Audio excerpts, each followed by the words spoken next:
just going to refer to him as John. John, welcome to Dogman Encounters Radio. Thanks so much for coming. Hi, Vic. Thanks for having me. We've got a lot to talk about tonight, John. Let's start right in with the first encounter. Your wife had an encounter of her own. That's what started all this off. But she has chosen to not come on and participate on tonight's show. I don't blame her whatsoever. But you told me that you would be able to share with the listeners the details of that encounter that she had. If you could start in by painting a picture for us to give us an idea of what the layout of the area was where she had that encounter, I'd appreciate it. Okay, sure. Basically, the area, it's a heavily wooded area. It's in the southern states. Where I'm from, there are several foothills. So this area is where my in-laws lived at the time of my wife's encounter. She was 16, is where she lived at. We also lived there later on, which I'll tell you about here in a few minutes. But the area is heavily wooded, foothills. It's where I like to say that civilization stops, pretty much, and the wilderness takes back over. It's just one way in and out to get from town to where it's at. It takes, a good 35, 40 minutes.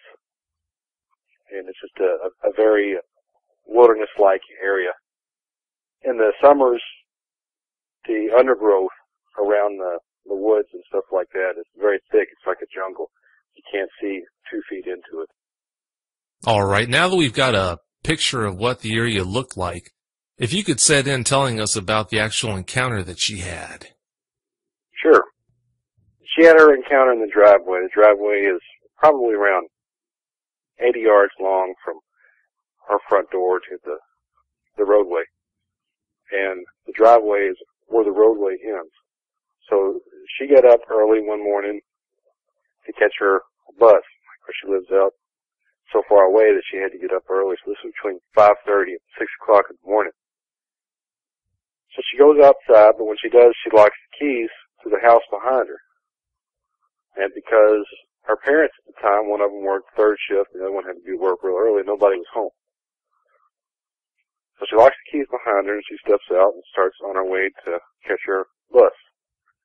There's a curve in the driveway, and near the curve is a utility pole that's got a security lamp on it. And then at the end of the driveway is another utility pole that has a security light. And as she's walking on the curb, just reaching it, she's smoking, which she's obviously not supposed to be doing. And there is movement, or sound, coming from her right, coming from a wooded hollow, and then the driveway is flat, and to the left of the driveway is a field. It's got a slight incline, and then there's woods. So she hears movement to her right, coming from the wooded hollow. And as she's walking, she sees it, or hears it, and she throws the cigarette down. Her immediate thought was, oh no, that's my dad. That's just the first rational thought that hit her mind. So she can hear it. She can hear it. It's like a labored breathing, like it's tired. It's been out walking around for a while, almost like it's making its way home. And as it steps into the driveway, she sees it for what it is. She sees it, clearly. She gets a full view of it. And at this point, she's only probably maybe 20 yards away from it. And when she sees it, she lets out a gasp. And it stops mid-stride and slowly looks at her, turns its head to the left to look at her. And when it looks at her, she said they exchanged glances for about, she said it felt like forever, but in real life it's probably 10 or 15 seconds. But it just gave her a feeling of just dread, just like you are not supposed to see this. Don't tell anybody. And as strange as that sounds, that's what she said. And then just bounded from the driveway up that 4-foot incline, and in a few steps, it was in the woods. And she said she just stood there, frozen, listening to it run off down into the woods until she couldn't hear it no more. And at that point, she had no other option. The only thing she could do, and her only means of escape, was to run to the bus stop, which she did. And she said she ran faster than she'd ever run in her life. Once she got onto the bus, John, did she share the fact that she had had that encounter with anyone on the bus? Yes, she did. She told her bus driver that she had seen, the only thing that she could rationalize at that time was a bear. Now, where I live, we don't have bears. We really don't have any predators around here. We have coyotes. We don't have any large predators like bear or anything like that. We have deer, we have coyotes, turkeys, things like that. But there are no bear here. They may be introducing them now into my state, but at that time there were none around. I still don't think there's none around my area. But the bus driver, that's what she said. We don't have bear around here. You must have seen something else. So she gets to school, and we're dating at the time, and she tells me she saw a bear in her driveway. Where'd you do that? She gets to school, and she tells me that she saw a bear in the driveway. I told her, we don't have bears here. And she starts describing to me what it was. She describes it to be taller than her dad. Her dad's 6'4". She said it was well muscled, like a bodybuilder, but bigger. Really thick muscles in the chest, the arm, and even though it had hair on it, it was covered in either dark brown or black, round inch-length fur all over it. But you could still see the muscle definition underneath. That its legs were bent backwards, if you will, canine-like. She didn't see the feet. She was focused up higher. That it had hands. It had fingers. She said, like, the fingers were freaky long. It's one of the things that creeped her out about it initially was how long the fingers were with long claws on the ends. That the head was canine. Later on, after we talked about it she said it looks just like a werewolf off a movie. But the head was canine, and that it had a snout on it. It wasn't a really long snout, but it wasn't a short snout either. It was somewhere in the middle. It had ears on top of its head that stuck straight up, like a German Shepherd's, and they had little tufts of hair on top. And that its eyes, when it looked at her, they reflected the security light behind her. And it was a yellowish white color, amber. And that when right before it left, it did something. It wasn't like a full-on, like you'd see in a horror movie, snarl, but it did show its teeth. Almost just like a gritting its teeth, frustrated manner right before it jumped. So she told me all these things when she got to school, and I pulled up a picture. It was a drawing that someone had did of a dog man that they had seen. I just typed in werewolf. At that time, I had no idea that these things were in existence. And I pulled it up, and she said, yeah, that's it, right there. What is that? I said, that's a werewolf. Did you ever get the impression that your wife was afraid that after sharing the details of that encounter with you that you wouldn't believe her? The way that she acted, I don't think it crossed her mind, Vic, because she was at that point trying to rationalize it herself. A bear. That's the only thing, even though bears don't live in the area, that's the only thing she could rationalize was a bear. And she had no idea about dogman activity just as I did. We had no idea these things even existed, never heard of them. We're students in high school at this point. So at that point, no, I don't. But after we did some research and found out what it was, then yes, she was very apprehensive about speaking about it to anybody. I think of how a lot of witnesses are, because once you realize what it is that you've seen, be very cautious in telling others, because it's just a sad fact that most people won't believe you. That is a sad fact. It's reality, though. Your wife and I, as you know, we had a nice long talk about her encounter. It's pretty clear to see that that encounter really impacted her in a severe way. Since when you consider the nature of that encounter, the fact that she was so alone, the fact that the closest person, the closest help was so far away from her at that moment, it only makes sense that it would impact her so severely. But after your encounter that you both had together, I think 3-4 years later, which we're about to get into in just a bit here, after you had your own encounter with that dog man, or with a dog man, when she was present, did that, in your opinion, kind of help her deal with her encounter a little better? As you know, misery loves company. Well, I don't think it did, and I'll tell you why.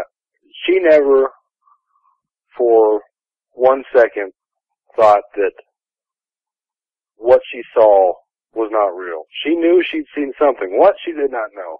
But she never, it was such a vivid experience, she never thought for 1 minute that, have I had a momentary break in my sanity and I've gone crazy?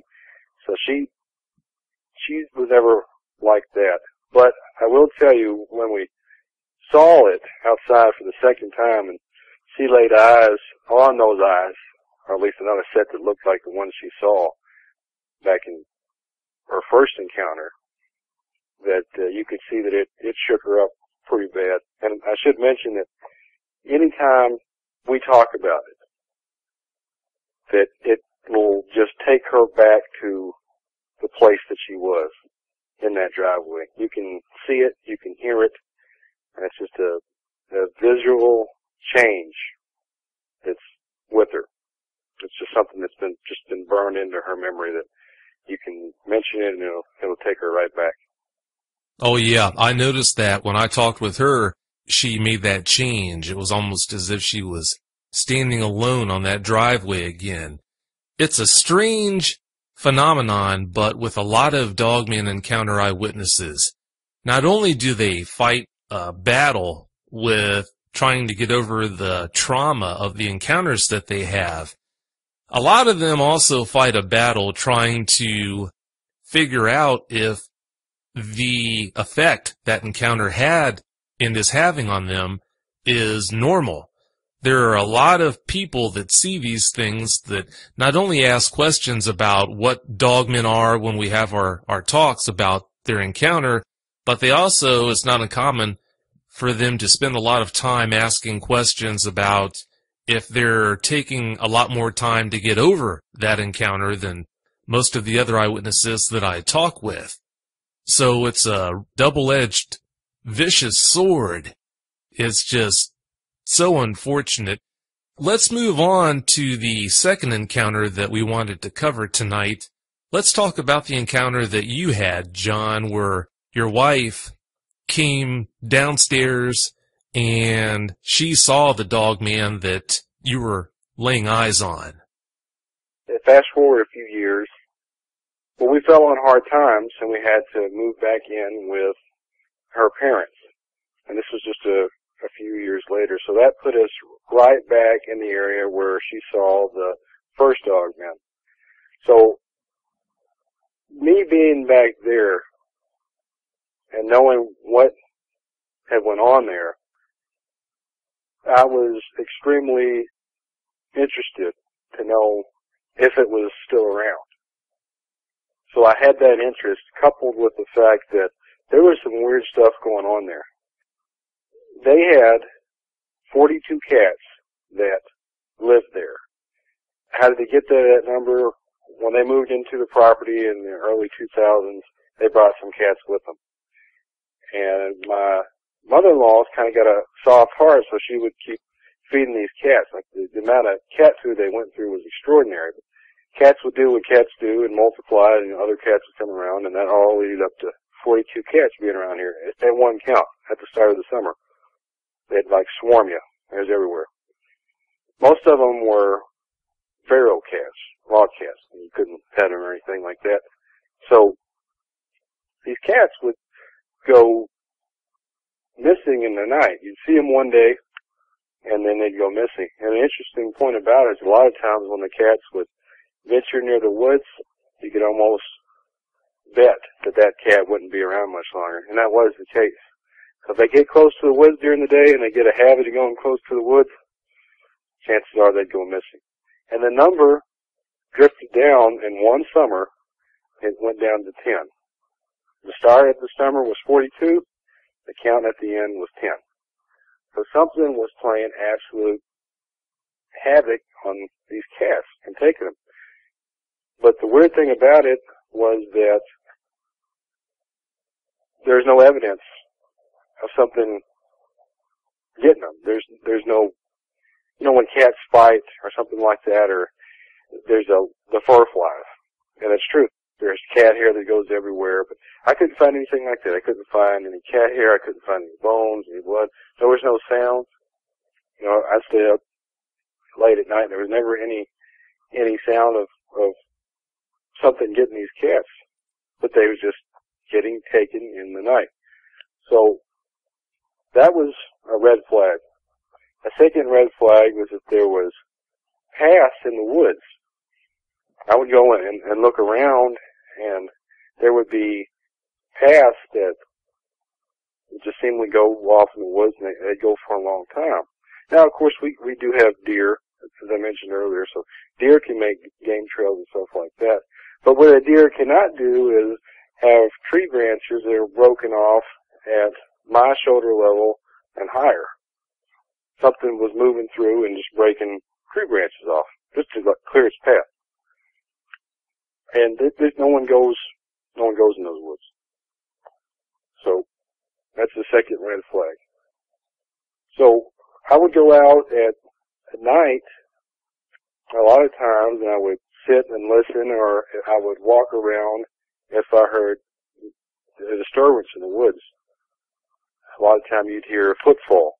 And it wouldn't be something quiet, like, how a lot of times a deer in the woods, when it walks, it'll try to be quiet. You won't hear them stepping on many branches. But whatever this is, didn't really care. It's just walking through the woods, breaking branches, just like a person would do if they were walking through the woods and didn't mind being hurt, just walking through the woods. So this would walk up, and you could almost set your watch by it. It would come up around 2 o'clock every night that summer. Every night it would come up. And there's a kennel of dogs in the backyard. They had 4 beagles that were chained up. And these dogs would just go crazy. And I mean, like something was hurting them. Just absolutely go nuts. And you could go out there and you could hear them. Whatever it was would walk up behind their kennel and then make a left, and walking in the woods, go back to where the yard wasn't anymore, and then just continue on in the woods. This would happen all the time. So I would go out and I would listen to it. I would try to go and take my flashlight and try to see what it was in the woods. And I never would. But if whatever it was would hear me outside, or hear me open the door, or hear me walk, it would usually stop. And it would take a few steps and it would stop. Or it would walk for a while and then turn around and go back the direction it came. So during this time, I would tell my wife that there's still something going on out here. I don't know what it is, but there is still something out in the woods here. And I said, I think I get an idea of what it is. And of course, that of course gets her attention pretty well. And she said, you should really be careful in what you're doing out there, looking for this thing, because if it's what I saw, you don't want to see it. You don't want to be around it. So one evening we came back from a fair, and normally in the summertime we'd be outside or in the yard or we're doing something like that. But this day was different because we'd been at the fair all day. We was tired. My daughter was just a baby. She was just a few months old, so we was just laying low in the house that evening.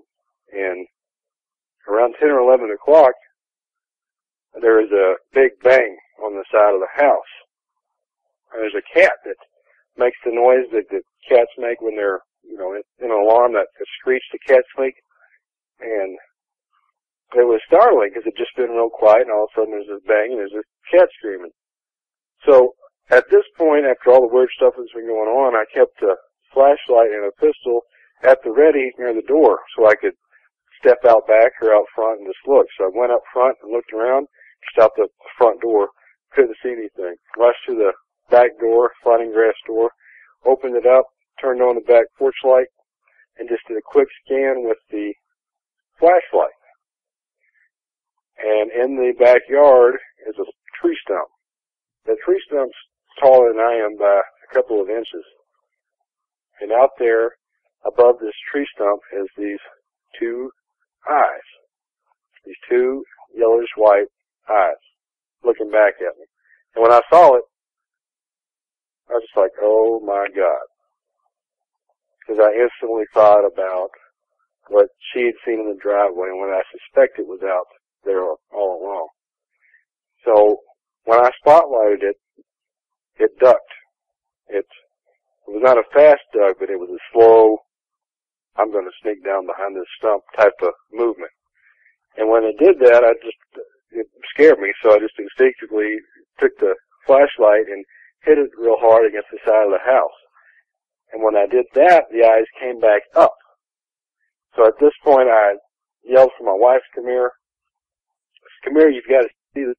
And she gets out to the back steps where we were standing, and she sees it, and she goes, oh my God. So we're sitting there looking at this thing, and it would go up and look above the stump, and it would go down. And then it would crouch down, and it would peek around the side of the stump. Sometimes we saw one eye, and sometimes we saw two. But we did this for probably 5 or 6 minutes, just watching this thing look at us. And if we wouldn't make any noise, it would stay behind the stump. But if you take the flashlight and hit it against the side of the house, it would look around, like it was wondering just what we were doing. And one of the times when it was looking at us above the stump, I got these binoculars that had a slight night vision function to them. They didn't work really well, but one of us would hold the flashlight and the other one would look through the binoculars at it, trying to get a good look at what it was. When I looked through, you could see that the head was large. It wasn't like ours that is oval, it was more circular. And from what we could see through the binoculars at night, again with just the light from the flashlight on it, the back porch light, was that the eyes on it were large. I couldn't see eyes, I could see their eyes shine. And they were slanted. Ours are pretty much straight on. These had a cant to them. And I could see the top of the nose, whatever it was, most definitely did have a snout. So I could see the top of it, the bridge of the snout, and that's where the eyes went down and met. And of course, seeing that, I mean, just immediately, it creeped out. Yeah, I freaked out the entire time, but actually looking through binoculars and seeing it, and seeing it for what it is, and just everything put together, it's just us there. I have a .40 caliber pistol, and I've thought this whole time I'm going to shoot it. And after I looked through the binoculars, I really wanted to shoot it then because, well, I don't know, for me, that's just what I wanted to do. I saw it as a threat, and I wanted to get rid of the threat. But just as I was getting ready to shoot it, I actually was, putting pressure on the trigger. My wife was like, stop, don't do that. I was like, well, why not? She said, well, what if you make it mad? What if the .40 caliber round is not big enough to take this thing? He said, it's just us that's up here, and our daughter's inside. And so that thought was both scary and rational at the time, so we ended up just going back inside and securing the house, and that was it. Thank goodness that was it. I'm so glad your wife told you not to shoot it, especially with that .40 caliber pistol. She was right. More than likely, it would only just make it upset. And considering that you did have kids in the house, who knows what could have happened from there. We're going to keep John's identity anonymous on the show here, and consequently, I'm not going to reveal where he lives or where he was living at the time with his in-laws. All I can share with you on that is the area where that house is. If there's a Dogman Central, that's it. So that would explain why you had those two encounters in a fairly short period of time. Now, having said that, John, there's another incident that happened after that I want you to talk about involving the ranger. You were coming home from work that one night? Yes. Yes. So one thing I wanted to mention was before the stump incident took place, I would go in the woods. I mean, for miles, a mile or two in the woods, and I would follow paths, and I would look for signs, look for footprints, look for, again, those broken off tree branches, trying to find bedding or structures or anything I could to document this, whatever it was. And again, to primarily see if it was still in the area. And I was successful in getting a few prints. But after the stump incident happened, that was good enough for me. It was clearly still in the area, which, again, that freaked me out pretty bad, so I no longer went in the woods and until later. But for a long time, I did not venture in the woods until curiosity got the best of me again, and I took the risk of going back in the woods later, which I'll talk about in just a minute. But I worked at a job where I was armed, and my part-time job was close to my full-time job, so a lot of times I wouldn't change. I just go to my part-time job and stay in my uniform from my day job. So for a while I had this routine where I would come home. This was shortly after the stump incident, to where I would come home and get there around 12 or 12:30. And the driveway at that time, there was a chain that my in-laws had up. You had to pull up to the chain, take the chain off, pull through, and then put the chain back up. As I got out of my vehicle, my window was down, and I got out of my vehicle, I was always real cautious, because this is at nighttime, and I know what's out there. So it's a very cautious and high alert situation anytime you're outside at night. So I got out of my vehicle, I went and took the chain down and walked it across the driveway, and as I was just getting ready to drop it on the ground, there was movement in the woods, probably 10 feet from where I was at. I did not hear the, whatever it was, approach, and I was listening for that. So what that means is whatever was there was standing there. It was standing there when I pulled up. It did not walk up on me. It was there, waiting. So immediately I drew down on the woods. I took my pistol out of its holster, and I hollered into the woods, "Hey, who's ever in the woods, I'm going to shoot." Of course, there was no answer. So standing there in my headlights, again, as I'm on high alert, I'm nervous. I don't know what's in the woods. I've got an idea of what it is. But I don't want to shoot, again, because rationality plays into it. What if it is a person? What if it's something? You should never shoot just blindly into the woods. But at that time, I got to tell you, I was certainly thinking about it. So I dropped the chain, and again, I was in my headlights. I could not see, so I just put my hand out on my truck, and I slid my body along the side of the truck, again, just keeping the pistol out on my side until I got to where I could jump in my vehicle and drive down to the house. And so when I did that, I got out and I ran inside, I grabbed my wife and had her come out to the driveway with me.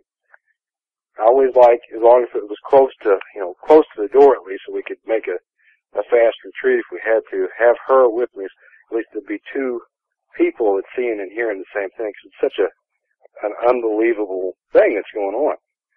And whatever it was, that same type of footfall I was talking about, walked in the woods, but it didn't come out in the yard.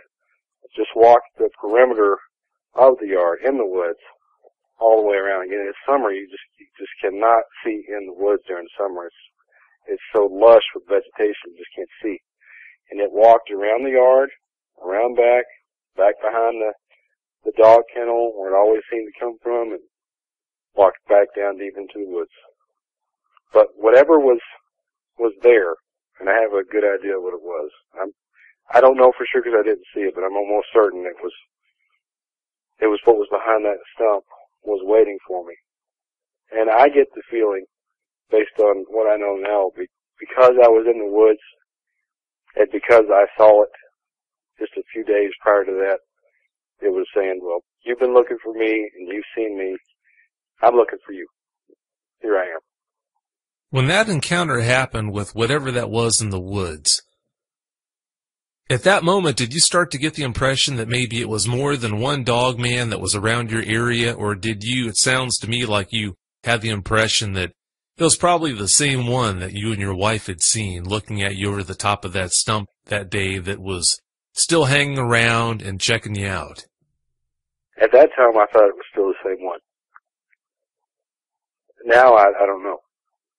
The day that you contacted me to tell me about everything that had happened on that property, you told me, if I remember correctly, that the day before you had snapped that picture of the footprint where you had gone deep into the woods looking for these things. Knowing now what you know, I'm sure chills just have to run up your spine thinking about knowing about the kind of danger you're putting yourself in by heading way back into the woods around there like that. Yes, absolutely. During the times, I just got out of the service, so some of the encounters happened before that 4-year time. And I've just returned and was doing some more researching in the area. But I just come across your show, Vic, and of course during that time it wasn't out yet, and up until just recently I didn't know it was in existence until I went online and was doing some more research and came across it. And I listened to other people and the experiences they've had with them after speaking with you and getting the knowledge of what these things are. Absolutely. It's a very, very scary thing looking back and realizing just how much danger that I was in. Because, yes, I was armed. I was armed with a rifle and armed with my .40 caliber. But from what we know about them and other people's experiences, that's not good enough. That's just probably going to anger them. You're probably right. It's an uncomfortable thought, but that's probably accurate. There was a fourth incident that you had late one night. Please tell us about that. Yes, this one was the most scariest for me. This is after the tree stump incident, and this is after the driveway incident. One evening between 12 and, I'd say 2 o'clock in the morning, early morning hours, I woke up. And I just had the strangest feeling of dread or danger. Just like, it's hard to explain, but something is not right. Something is wrong, and I just woke up in a state of alarm, which is, I don't think that ever happened to me before or since. But I looked.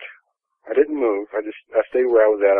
I was laying in bed, and of course my wife was there, and my daughter was in the room, and I was in the bed on the window side, which the window was facing the backyard and close to the tree line. And I look up through the mini blinds, and I see a eye looking back in at me. And when I say I see the eye, I didn't see white.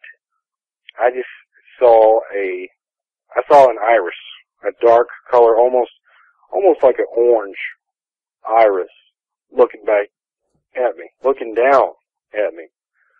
And I'm telling you what, I was just in a state of absolute fear. I mean, I woke up scared, but seeing that, I mean, it was just absolutely terrifying. And all I could do was lay there. I was not so scared like you hear about people, they get into like almost a paralysis when they see something that's incredibly scary like that. But it wasn't like that for me. It was just a point of, I don't want to move because whatever this is right there, just a few feet through me, and the only thing between me and it is a thin piece of glass.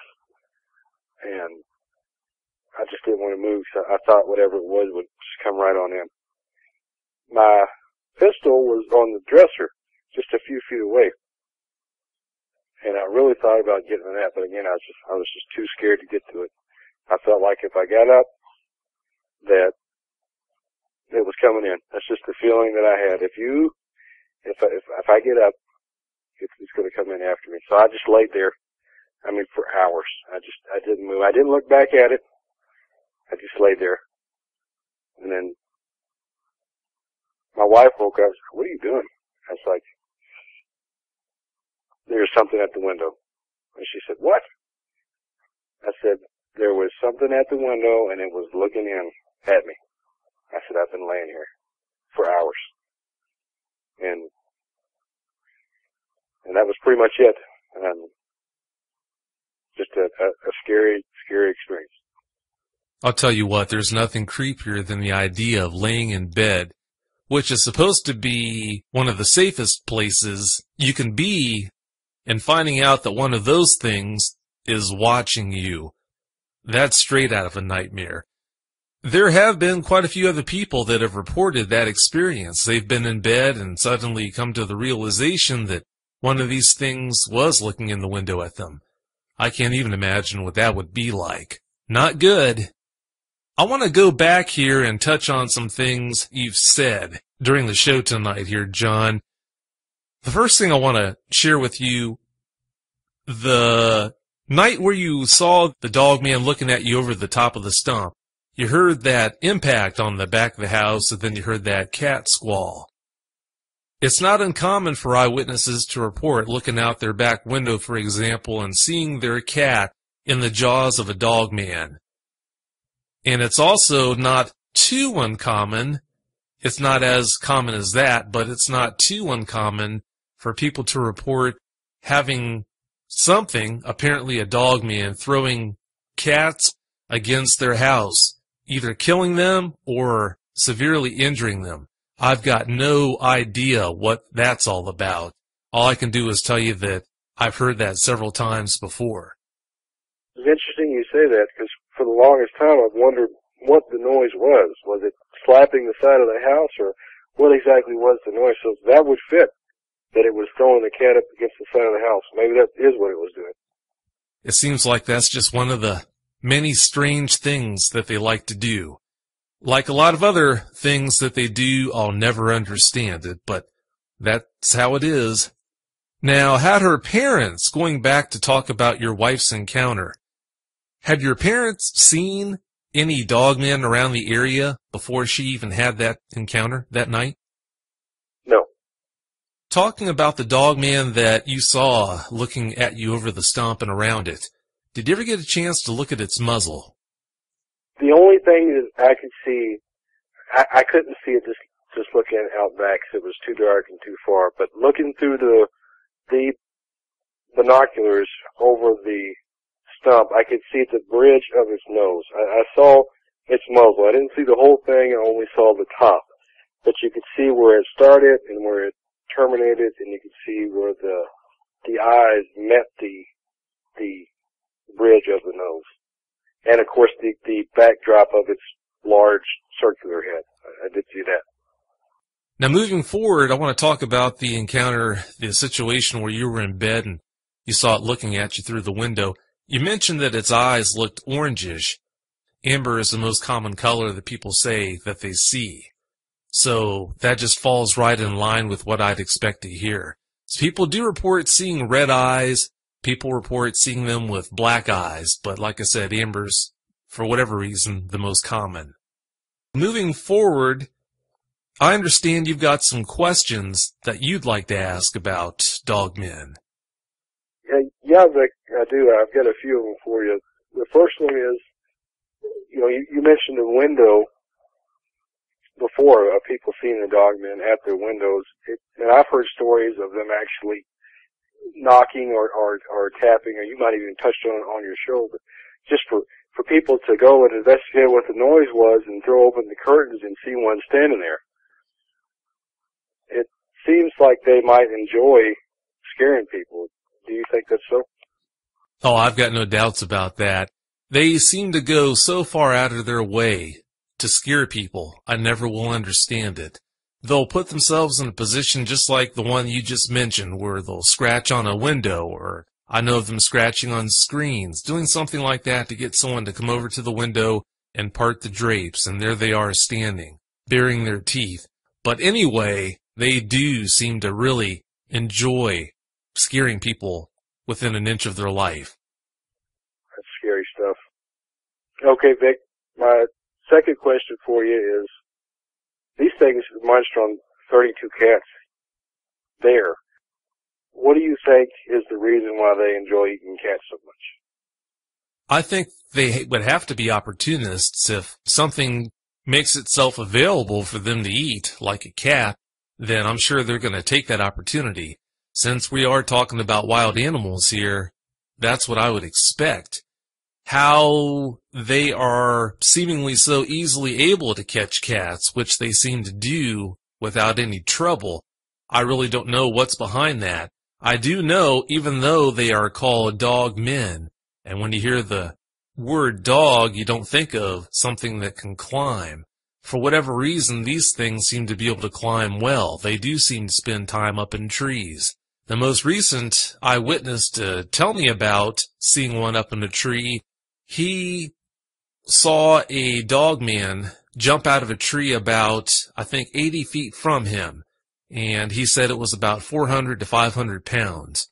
And it was so heavy, he said that he could actually feel the impact through the ground when it hit. And after it hit, luckily it ran off and left the area. But maybe as far as the whole cat topic goes, they'll lie in wait up in a tree, and when a cat goes by underneath, unsuspecting, that dog man jumps down and dispatches the cat. Since they do seem to be ambush hunters, maybe it's also there are certain circumstances where they're lying in wait behind a tree or something, and a cat comes walking by and gets snatched up. No one's going to be able to answer that question with 100% certainty, but that's just my best guess on the whole cat thing. Okay, my last question for you is, these things their appearance is incredibly frightening to everybody that sees one. I know you've gotten so many reports on them. What is the most scariest thing about them that you get? The top, out of all the things that are scary about them, what's the scariest thing about them that you've gotten? The feature that seems to shake people up the most is how scary their eyes are. That's what they can't shake, is the image of those eyes. So without a doubt, that's what it would be. I've got a question for you before we close the show out. Everybody's going to react differently to an encounter with a dog man. That's a given there. But most eyewitnesses seem to want to avoid the topic. They want to think about dogmen as little as possible. They especially don't want to go out looking for dogmen. After you had your encounter, John, why is it that you decided to go out and look for them to try and find out more about them? I know also that you spent quite a bit of time trying to research dogmen online and just get any information any other way that you could. Why is that? Because it is just an incredibly interesting subject. Now, had I not seen one, I wouldn't have found it nearly as interesting. I wouldn't have believed it. I have to be honest with you. If I had not seen one and would hear this very show we're doing right now, there's a good chance that I would not believe it. I'd be skeptical. I actually had some Bigfoot investigators come out. One thing I want to mention about the Bigfoot researchers is when they came to the house, and they're both extremely nice people, but when they came and did their investigations, we would have to repeat or recant our stories to them a couple of times. And they were not on board with the whole idea of a dog man or a canine type cryptid running around out there. They were of the opinion that we were just misidentifying a Bigfoot, or that it was a deformed Bigfoot that we were seeing, or maybe just a regular Bigfoot and we saw it and it was not what we said that it was. But that was not the case. We know what we saw. It was not a Bigfoot. So if you people are out there and you have investigators that come up, Bigfoot investigators, and they don't think that what you're telling them is correct, just know that they are out there, and I think as time goes on, more and more dogman researchers are going to be coming online. But it's an incredibly frustrating experience to have people come up that are trained to look for one animal that is supposedly not in existence, and you're telling them about this thing that is running around on your land, where your family's at, and they don't believe you. You know, that's something I will never understand, John. There are so many people out there that buy into the Bigfoot phenomenon hook, line, and sinker, and we're talking about people that haven't even seen a Bigfoot.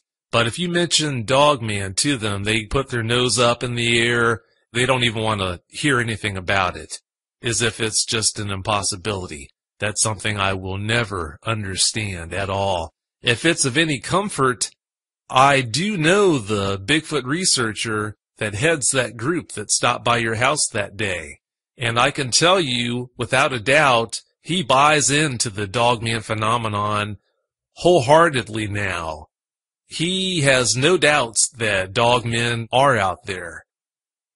I'm glad that he now believes in them, and so when other reports come into his agency that, he can help out those people that have them, but also for his safety. A lot of people go out into the woods looking for Sasquatch, but as other guests on your show have mentioned, sometimes they find something else out there. That's right. They find something out there that is even worse to run into than a Sasquatch. In closing, John, do you have any comments you'd like to make? Yes, Vic, I do. The innocence of the woods is gone. I know that these things are out there now, and I want to be able to document as best I can and find whatever I could. At least that was, I suppose, that was the case before I found out everything that I had. I'm absolutely apprehensive about going in the woods now. But prior to that, my reasoning was just trying to document. Look at these footprints that I found, or what is causing this path.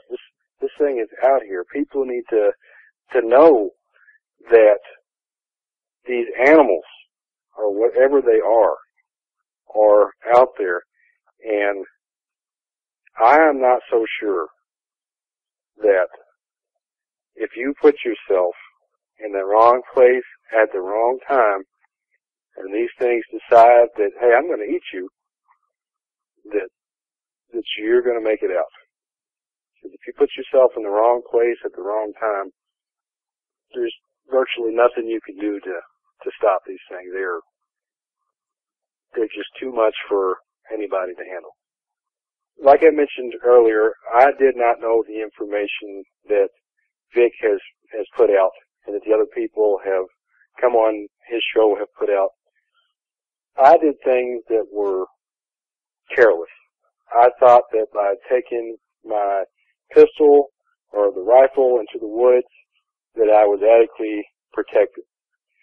From what I've learned, and from talking to Vic and people that he has spoken with, is that is an extremely dangerous and hazardous thing to do.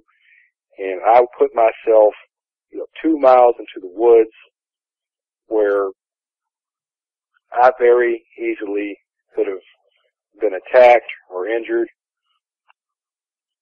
I just say this, I would stay out of the woods if you know the dogmen are in the area. If you have to put yourself in the woods anywhere, be extremely cautious and have your head on a swivel. But the biggest advice I can give to you all, and it's just like other people have mentioned, is if there is a dogman in your area, or even suspected, do not go looking for it, because you might go into the woods one day and just never come out. You'll just be another missing person case. Thanks for those good words, John. Thanks for your time. Thanks so much for coming on the show. I really do appreciate it. It's been my pleasure, Vic. Thank you again for having me. Don't be a stranger, okay? I will. Well, have a great night. Thank you. You too. Thanks. Goodbye. My guest tonight is chosen to remain anonymous. With that in mind, I'm going to refer to him as Mike. Mike, welcome to Dogman Encounters Radio. Thanks so much for coming. You bet, Vic. Thanks for having me. Mike, if you don't mind, could you please give us a brief bio on yourself that won't compromise you remaining anonymous? Sure. I'm a social worker in my late 30s. Lived in southern Wisconsin my entire life. Got some experience with the rural areas around here as a hiker and a fisherman and different things like that. You mentioned hiking and fishing. How much time have you spent out in the woods? I've spent a good amount of time out hiking and fishing, mostly hiking. I would say that in a typical week in the summertime when the weather's nice, I'm out 2 to 3 days a week, maybe for anywhere from 1 to 3 hours per time. And you've got a lot of experience camping, you said. Yep, I've been camping ever since I was a little boy, and we've camped in various areas throughout Wisconsin. We've gone as far north as Cable Junction in the past, and we've camped as far south as Baraboo and Madison.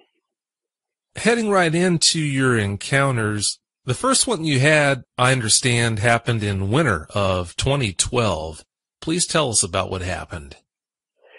Well, the first encounter that I ever had, now at this time I had no prior knowledge of Dogman, had of course heard of maybe different things similar to that, but had never researched it at all.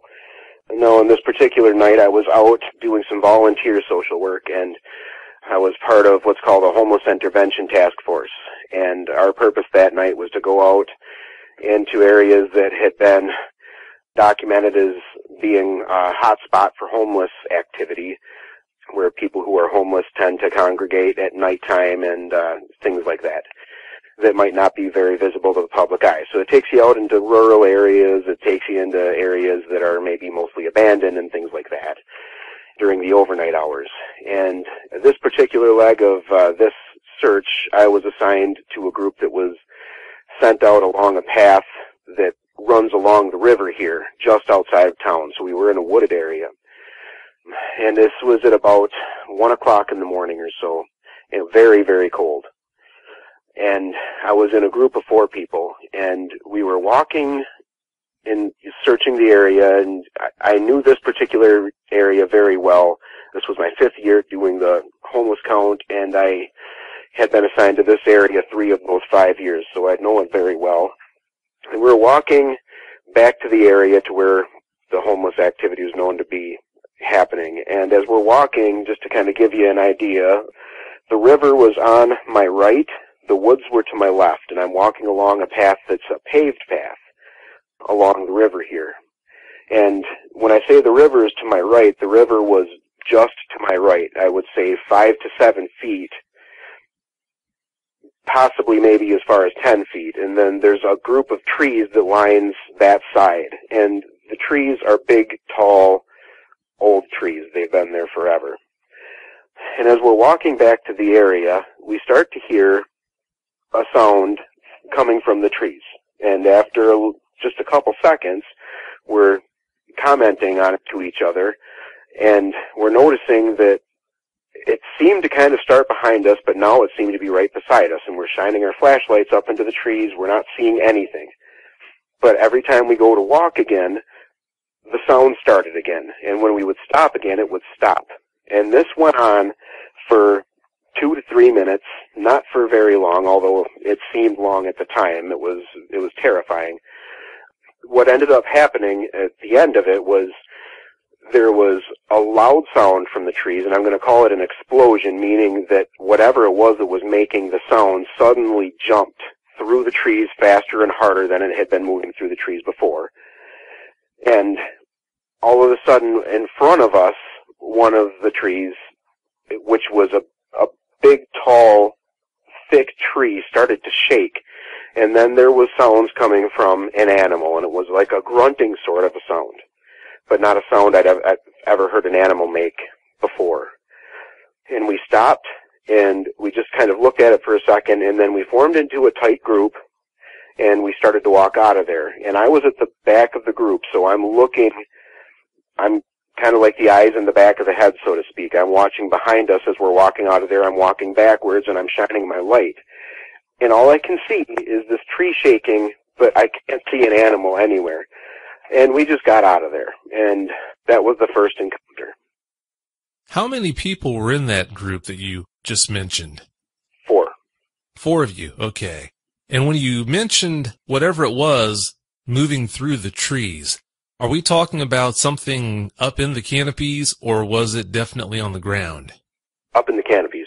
Up in the canopies, okay. Yes, sir. When you mentioned that one tree in front of you, that big tree, shaking, how big was this tree?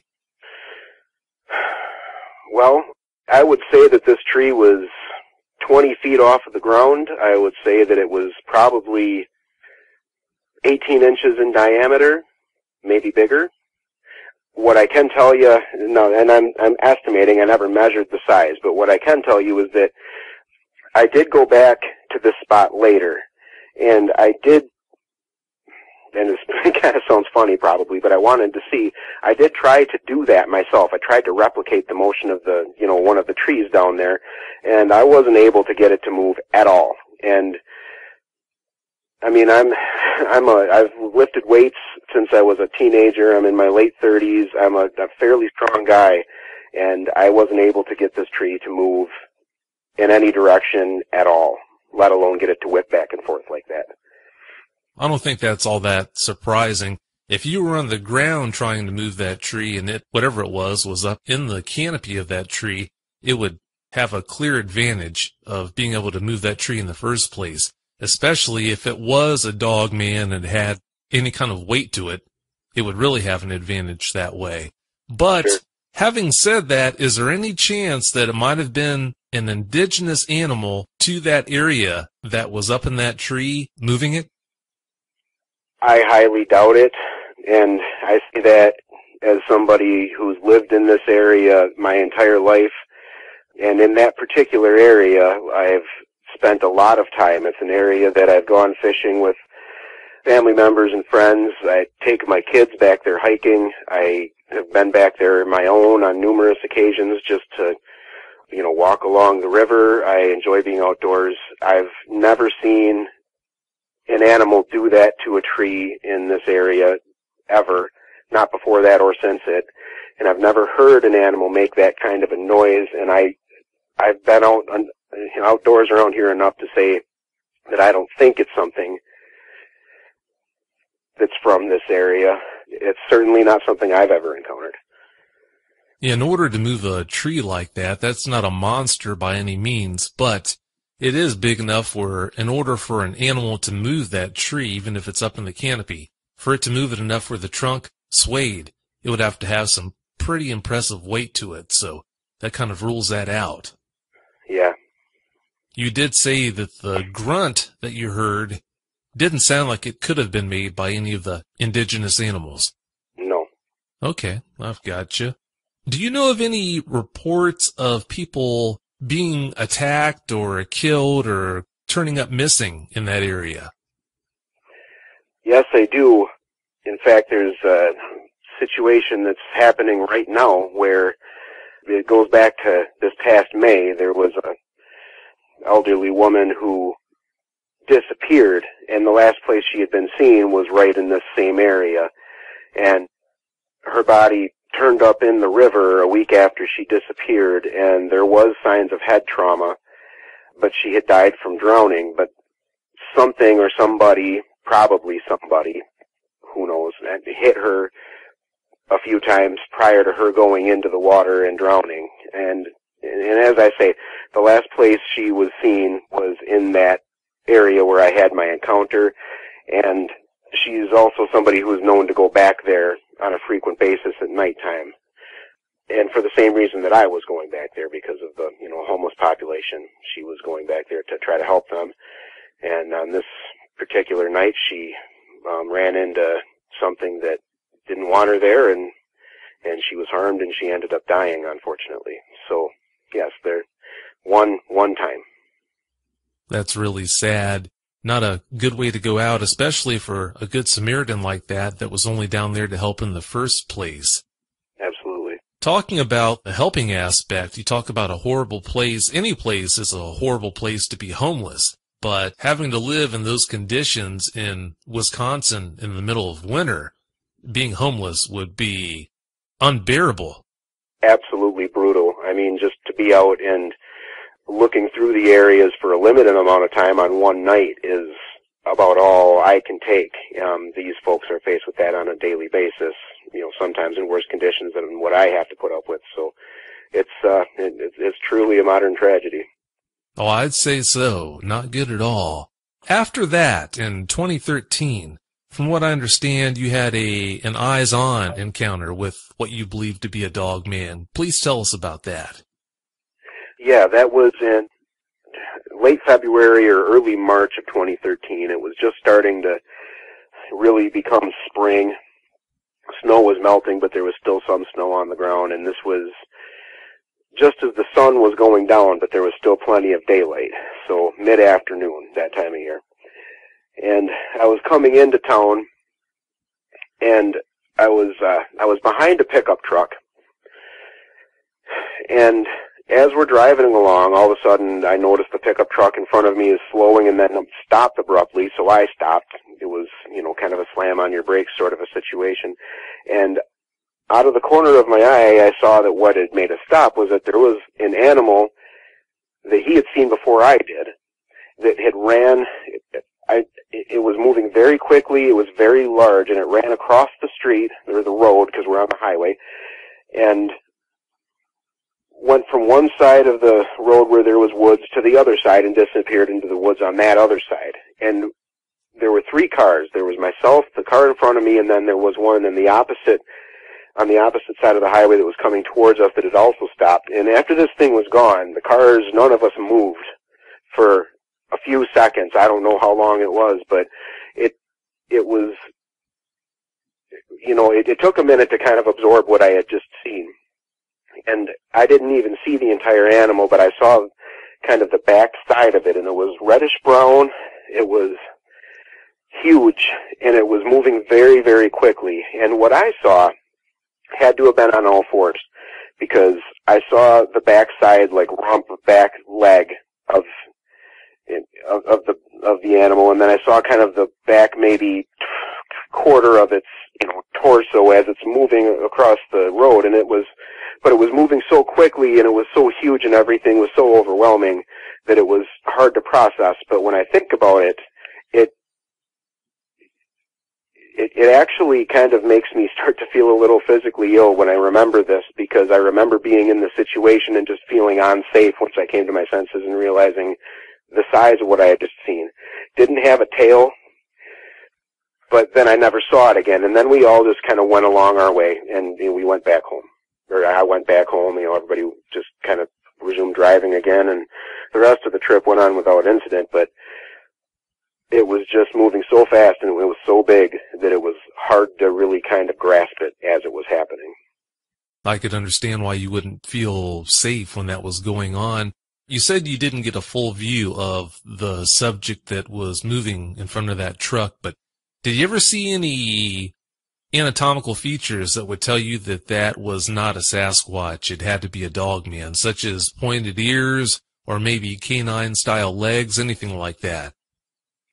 The canine-style legs would be what I would say would be the biggest one. I saw kind of the side profile of the animal. I did not see the face, and when I really started to pay attention, I was paying attention to that back leg. It was just massive. But it was a dog-leg, meaning, it had the shape where it bent kind of backwards. But there was no tail, and it was very muscular, wide leg. And it looked like the animal would have been on all fours. If you did see a canine-style leg, then that right there, that rules out the possibility of it being a Sasquatch. Seeing it from behind like that, you wouldn't be able to see anything to do with the face, but... No, I did not see the face. Did you have a chance to see any pointed ears on top of its head, maybe? No, sir, I didn't. I didn't catch that part of it. Oh, that's all right. I'm sure you were in shock, so that's to be expected. You said it was massive. How big are we talking about here? Well, I saw it at a distance of 15 to 20 feet. So I was fairly close. I'm thinking that what I would have seen would have been a leg that would have had to have been between 3 and 4 feet in height before it actually turned into the hind end of the animal. And what struck me the most was not so much the height, but the girth and the muscularity of it. It was very clear that it was muscular, powerful animal. If you saw it from behind like that, in somewhat of an angle, did you get a chance to see what its front legs or arms looked like at all? The impression that I got of it was that the front legs were longer and more slim than the hind legs were. And it didn't move gracefully. It was kind of a clumsy, lumbering movement, not graceful at all, but moving very fast. The front legs were longer. I wasn't as struck by that part. And I didn't get as good of a look at that part either. I got a real good look at about the back 25%, maybe third of the body. This is what I feel I got a good look at. But I did get a good enough look at it to say that yes, the front legs were not as thick, but they were longer. While you were there, you didn't see anyone getting out of their vehicles to try and get a better look at what was going on, what that thing was? No, sir, I didn't. Everybody kind of sat there. I know that for myself, I was just kind of in a daze for a second because I was trying to identify what that would have been. Nobody got out of their cars, but nobody moved for, a few seconds, longer than people would wait. I mean, if a deer runs across the road, you stop. Once it's gone, you just move along. This wasn't like that. Everybody kind of just sat there for a second before we moved along. And what I was thinking about was the first encounter, because this was a very close proximity to that first encounter. I would say that we were within, not very far at all. Where I was driving runs parallel to the path where I had the first encounter, and what separates it is a golf course and then some woods. So we're within a half a mile of that first encounter. I was right alongside of it. So I was, wondering, could that have been what was making that noise that night? Because now I've encountered something on 2 separate occasions that, makes a sound I haven't heard. It acts like something I've never seen act with the tree shaking. And then physically, what I was able to see of it, it looks like something I've never seen before either. And I consider myself to be somebody who's spent a lot of time outdoors, and like I say, I've been in this area my whole life. I've never seen anything like that. Oh, I could see why. Although, considering the fact that when you look at where you live and the history of reported dogman sightings, I guess I shouldn't be all that surprised that something like that would happen in your area.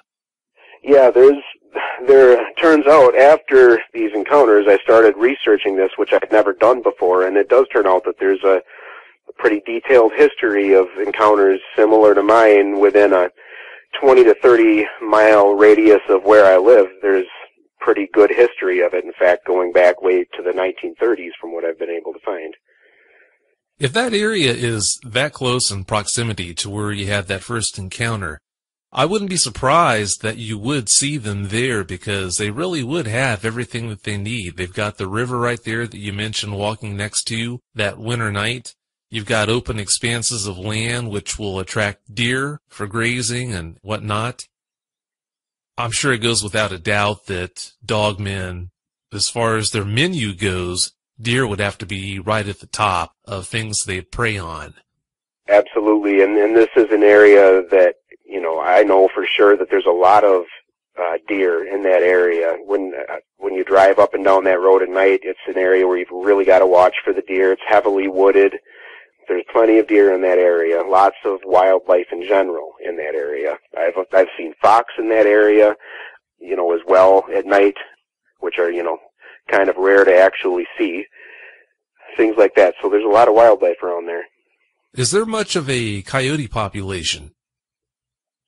There is a coyote population in this area, and I've seen coyote cross the road in that area once or twice before, and I was really kind of surprised to see exactly how populated my area is when I went back and started researching this sort of stuff, because you don't see them as often. But one thing that I've noticed, though, is that they're becoming more and more visible to the general public as land is developed and buildings are built and subdivisions are built, and we're starting to encounter animals that had previously been pretty stealthy. They were able to hide themselves a lot better than they are now. Yeah, it sounds to me like in that area they've got everything they want. The heavy deer population, they seem to like to run with coyotes too. It sounds like they've got plenty of coyotes in the area for whatever benefit that is to them. And then that readily available water source in the form of the river. I know you had another incident at a landfill that, if you don't mind, if you could share that with us. Absolutely. And this was the incident that really kind of spurred me to start researching this heavily. After this one, I started to I borderline became obsessed with it for a while.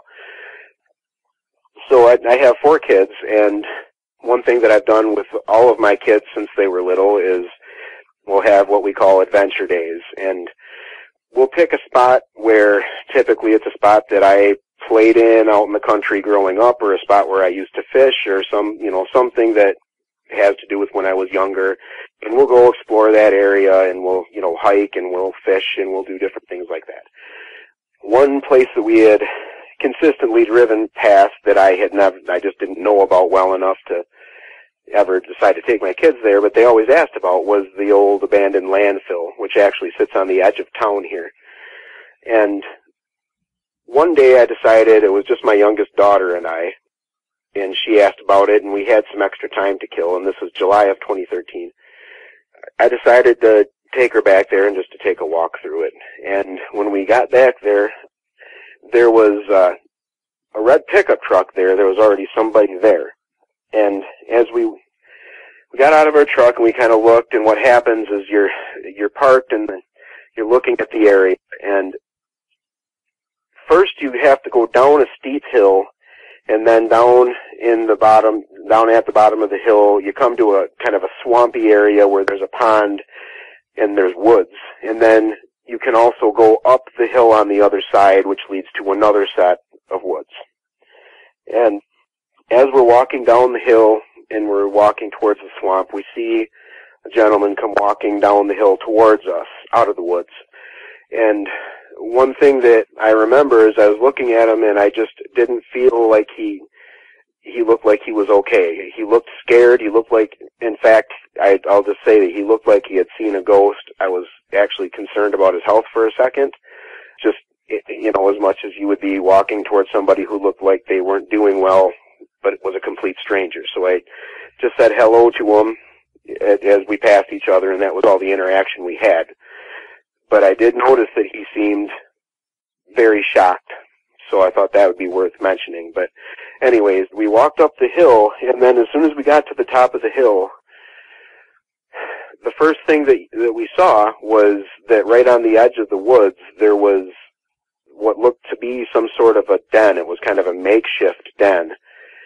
And the first thing was that one of the trees had the bark completely, it was stripped clean of bark, but all the bark was laying around the ground inside this den. Outside of it, it looked like it was like a mat or a carpet or something like that. like it was serving that purpose. And then also around the trees there was kind of a blind built on one side that was made out of heavy logs that had been brought there from other spots in the woods. And then there was also another heavy log that was laid up in the trees between two of them, and it looked like it was set up there to be an area where an animal might be able to climb up and get a view of what's going on around it.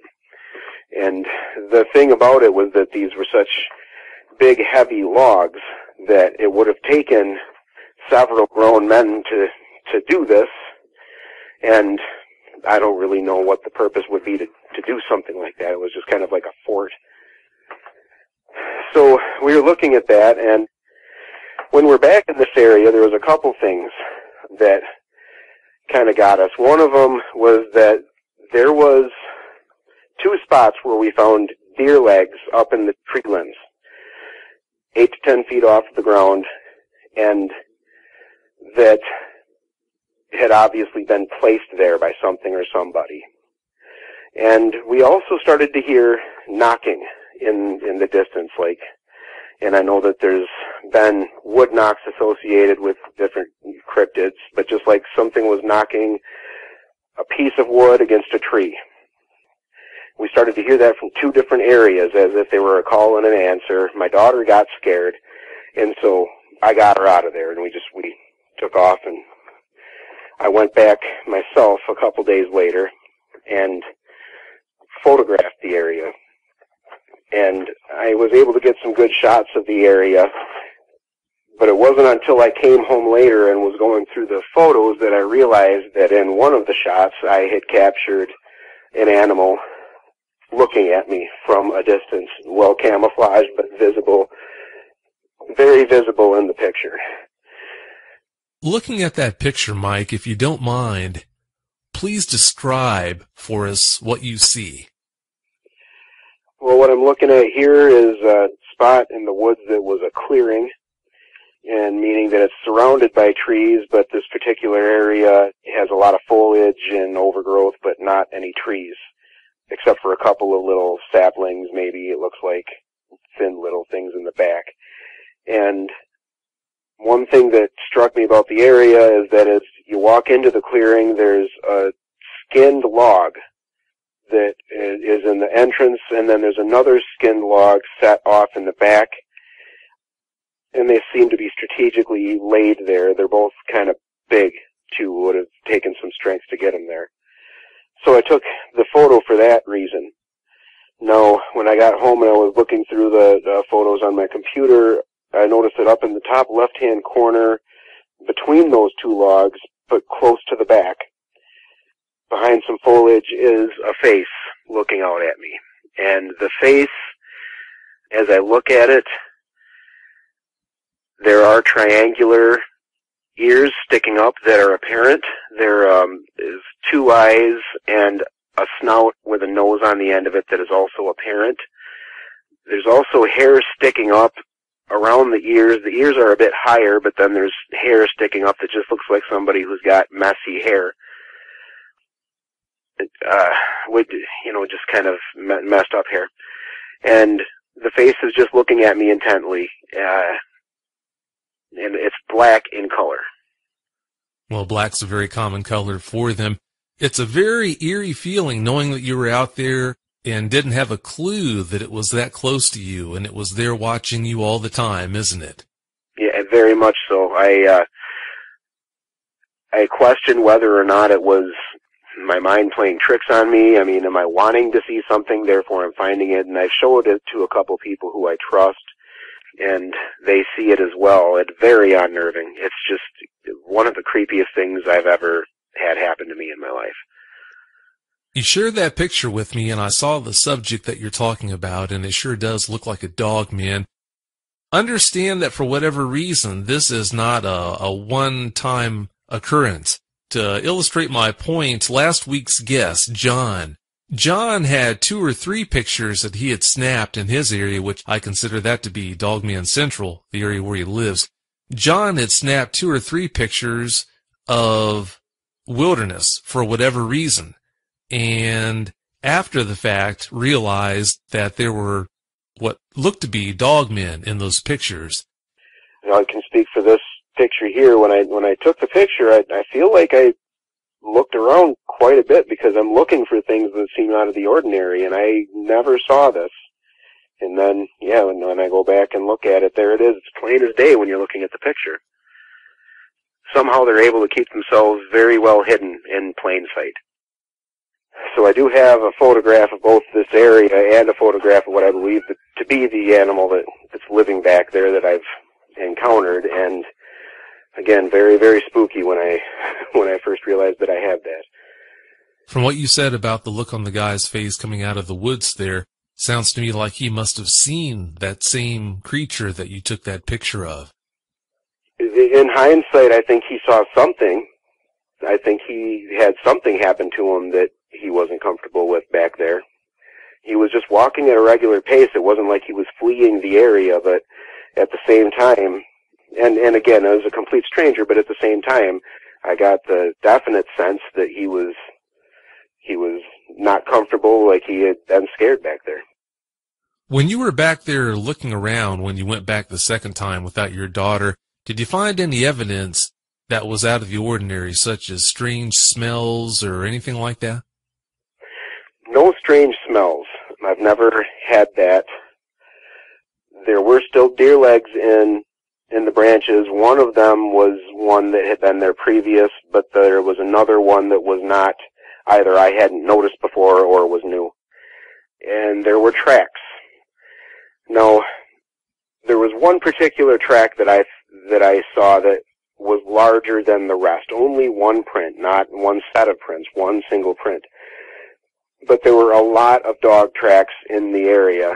Now, this is close enough to town to where people could, and they do, take their dogs back, and, you know, people go for walks around the area. I don't know how popular it is because I've only been there a couple times myself, and when I was there, I saw the one guy, and then I saw another two kids, but I never saw anybody with a dog. But I would imagine people take their dogs for walks there. But there's lots of prints.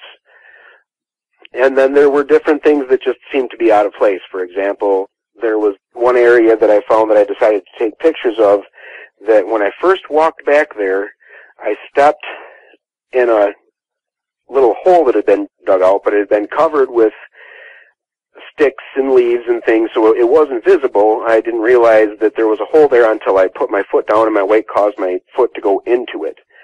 And then I realized that the dirt that had been there was sitting right 3 feet away, as if something or somebody had scooped dirt out about, I wear a size 12 boot, and my entire foot was able to go down in there, so it was about that size and up to my ankle, about that deep. So somebody had scooped the area, you know, dirt out of that area just that much and then covered it with something as if it was an alarm of sorts. Those would be about the only things that were actually in the area that I could say seemed out of the ordinary, other than the bark being stripped off of the trees and the blind that was clearly made by something or somebody very strong.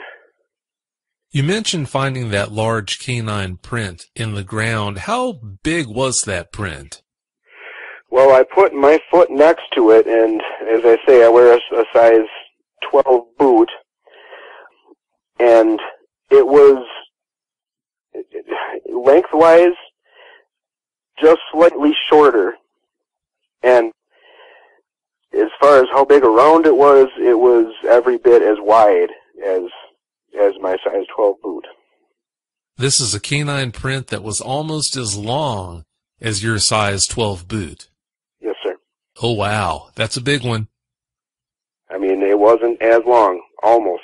I mean, I would say, I'm trying to remember exactly, and I've got the photos, a couple of inches shorter maybe, not much. I wear a size 15, and I know that is right at about 12 inches long. A size 12, if I remember correctly, I think a size 12 comes in at pretty close to 9.5 or 10 inches long, I think. That sounds to me like a canine print that would come in at around maybe 8-ish or so inches. Does that sound right? I would 6 to 8 inches. That's big. When you imagine what that foot was attached to for that print to be that big in the first place, that paints all kinds of pictures that you don't want to have painted. Right.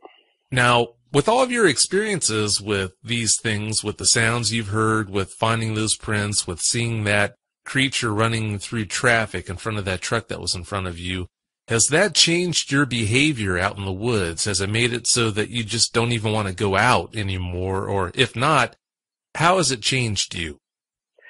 Well, it's changed me in that respect, in the way that I'm far more careful about where I go and when I go there, particularly if I'm going to be alone. I used to be somebody that you would maybe find out on a hike by myself in the woods around here, which I would be reluctant to do, particularly during the darker hours of the day, by myself anymore, even though I've done it my whole life. I'd say that the main effect that this has had on me is that I feel less safe than I used to. I feel like there is something out there that hasn't always been out there, and I feel as though it's got the possibility to become aggressive.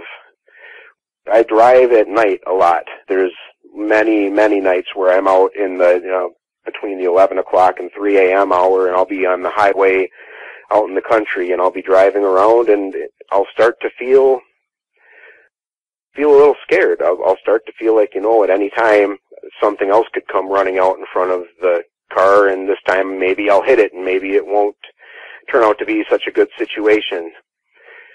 I definitely believe that there's something out there that has not been there before, and I definitely believe that it's got the potential to become aggressive. I can't detail any accounts where they did become aggressive, but don't think for a second that they can't.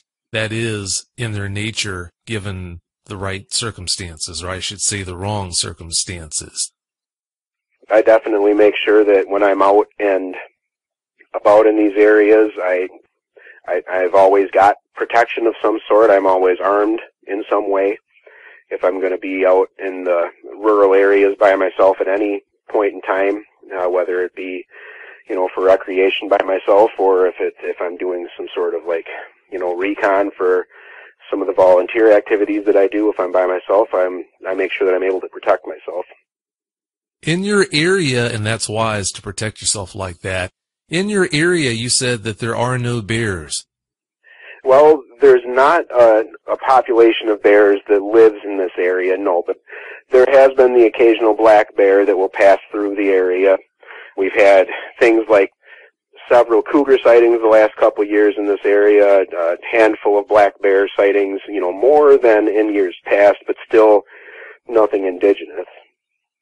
Yeah, that wouldn't make you any different than a lot of other places where black bears are starting to move into. But that subject that you saw crossing traffic that had the canine-style back legs, bears don't have canine-style back legs. So for anyone that's listening to this thinking, okay, it must have been a bear, that wouldn't fit. No, and that's the main reason that wouldn't fit. I mean, I've thought long and hard about this, and that was the part that I could see the best, and that's the part that I was also kind of the most captivated by. It was the shape of the leg, the size of it, the muscularity, and it was very obvious that this was a large, powerful animal. And I was able to ascertain that simply by looking at this hind leg that I was able to see. It was definitely not a bear. Isn't it a shame that when you were growing up and used to go out and do all that camping, how the woods had that innocence, but now it's lost that? Absolutely has lost that. I don't have that, and I know exactly what you're talking about. It was a place that was very inviting to me, and a place where I spent a lot of time as a kid growing up, and as an adult now too, where I've always felt very drawn to it and very safe and comfortable exploring areas I'd never been in before. I've completely lost that. I no longer have that feeling at all. Well, you're not the only one. I hate that feeling. I used to love taking deep walks into the woods, but knowing what I know now, I just can't do that anymore. In order to feel at least remotely comfortable doing that, I'd have to be with 3-4 well-armed people that knew how to use the weapons. And Right. that's just not something that's just not good. No. But do you have any closing points you'd like to make? The main thing that I would like to say here is that there's a lot of skeptics out there, and I was one of them for most of my life. And the only thing that I'd really like to say here is these sightings are increasing. I think that the sightings seem to be increasing about at the same rate as we seem to be, developing land. We seem to be developing land in areas where we had never been before, and as a result, the wildlife that lives in those areas are starting to become more visible to people. And I think that it's a matter of safety for us to be able to report these sightings without fear of ridicule. And I think that it would be, it's kind of on everybody right now to become open-minded when listening to things like this, and understand that if we are going to continue to develop the land that we've never developed before, we're going to inevitably encounter things that we did not realize were there. And if we're encountering an animal that has managed to remain well hidden but is now having more difficulty doing that and is becoming aggressive, something needs to be done to deal with it. And the first step of that is open-mindedness when listening to somebody who's making a report. Well said. It's just disgusting to me, the idea how many people go out there into the woods on any given day with no idea what's out there or what might be out there. Right. Not a good situation at all. Well, Mike, I can't thank you enough for coming on the show. Thanks so much for your time and for sharing that with us. You bet. Thanks for having me. I enjoyed it. Don't be a stranger, okay? All right. Sounds good, Vic. Well, have a great night. Okay. You too, buddy. Thanks. Bye. Every now and then I get a letter from a listener that details an encounter with a dogman that they had that had all the elements except actually seeing the dogman. I've got a story to read to you tonight that fits into that mold. The gentleman's name that sent this to me is Ty, and Ty's from Edmonton, Alberta, Canada. The letter reads, and I quote, "Hi Vic, back in July of 1957, I had a very scary thing happen to me. I regularly babysat for a couple down the street from our family. Instead of paying me with money, we made a deal that they would take me on vacation with them for 2 weeks during the summer.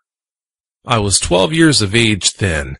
Although we lived in a good-sized city, Edmonton, Alberta, Canada, and being a Boy Scout, I had no real fear of the wilderness.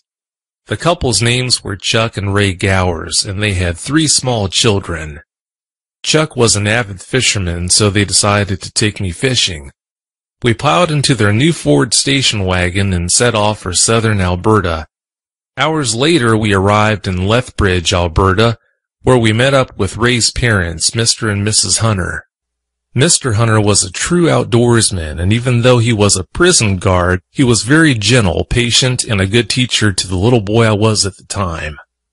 He and Chuck were close friends, as well as father-in-law and son-in-law. Chuck always treated me like a younger brother. We got along great. Mr. Hunter took us to a very remote place in the Rocky Mountains in British Columbia, to a place called Blackwood Creek. When we got situated at a good fishing spot on the fast-flowing river at about 7:30 a.m., they asked me if I felt safe enough to fish there by myself while they tried a spot 2 miles upstream. I was a little nervous to be left on my own that far away from them, but I wanted to prove I was brave, so I said it would be fine. They had been gone for about 10 minutes when I noticed some tracks in the sand on the edge of the small river. They were about an inch deep in the damp sand and about 3 feet apart.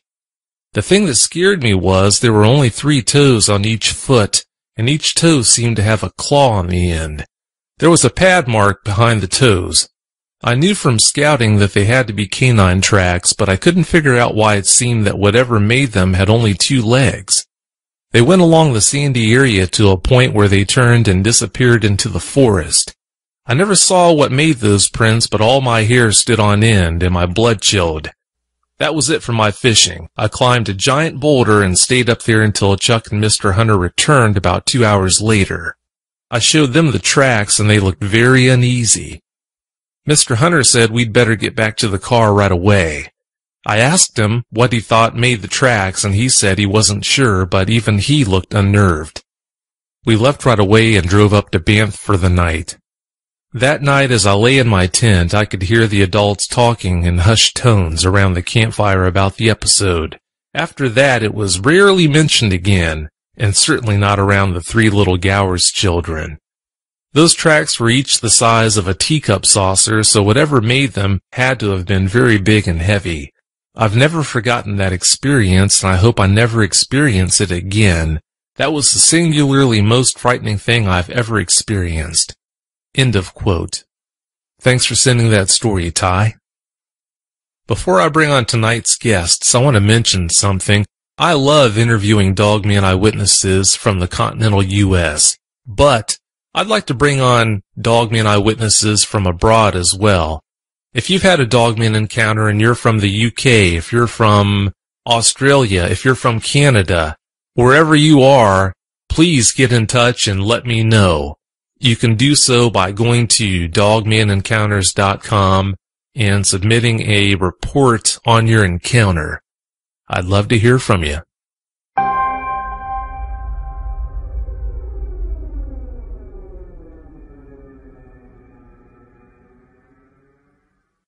You'll remember one of our guests tonight, Michael F. Smith, from episode 1 of the show here, where he came on with Chris Huckins to talk about the dogman encounter they had in Missouri. Well, Michael's come back tonight to talk about another pair of encounters that he, Chris Huckins, and a gentleman named Terry had in Missouri after we aired that show. Michael and Terry, welcome to Dogman Encounters Radio. Thanks so much for coming. Hey, it's good to be here. Mike, for starters, if you could give us a brief bio on yourself. Well, I have a photography business. I also drive a school bus. My best friend and I have been doing Bigfoot research for several years now, and that was really kind of what led us into this dogman thing. All my children are grown, so it's me and my dog and Bigfoot, I guess. That sounds like a good combo right there. Terry, I know you want to remain anonymous, so if you don't mind giving us a brief bio on yourself that won't expose your identity. Okay. My name's Terry. I have 2 kids. I only recently started getting into doing Bigfoot research with Chris and Mike. They have taught me a lot. I ain't gonna lie, the first time I went out with them, I was kind of thinking it wasn't true. But until they started showing me, especially Mike and his photography, I'm a firm believer now. I can believe in it, and you know what? It's a passion of mine. I really enjoy going out with them. Mike, in case there are people listening to this show, which I'm sure there will be, people that haven't heard you talk about in episode 1 about the encounter that you had with Chris, would you mind giving a Cliff Notes version of the encounter the two of you had? Sure. That's the dicey one from an emotional standpoint. Yeah, we were, like I said, we've been doing Bigfoot research for quite a while, and we were in one of the research areas that we normally go to, and it was at night. We've discovered that Bigfoot are largely, not totally, but largely nocturnal, so we do a lot of stuff out in the woods at night. And we were sitting around the campfire, heard some noises down the hill from us, and saw some motion, so I went to investigate that. I came up to a stand of trees off to my right and saw something peeking out through the trees, and I was thinking Sasquatch, because that's what I was expecting, and then I started noticing that it just didn't look right, and had a snout and ears and things that I wasn't used to seeing. And I can tell you that it scared me a lot, which is unusual. I don't get scared in the woods very often.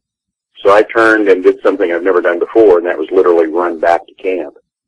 And Chris was back at the camp, and he really didn't, he thought I was losing my mind, I think. I'm pretty sure he did.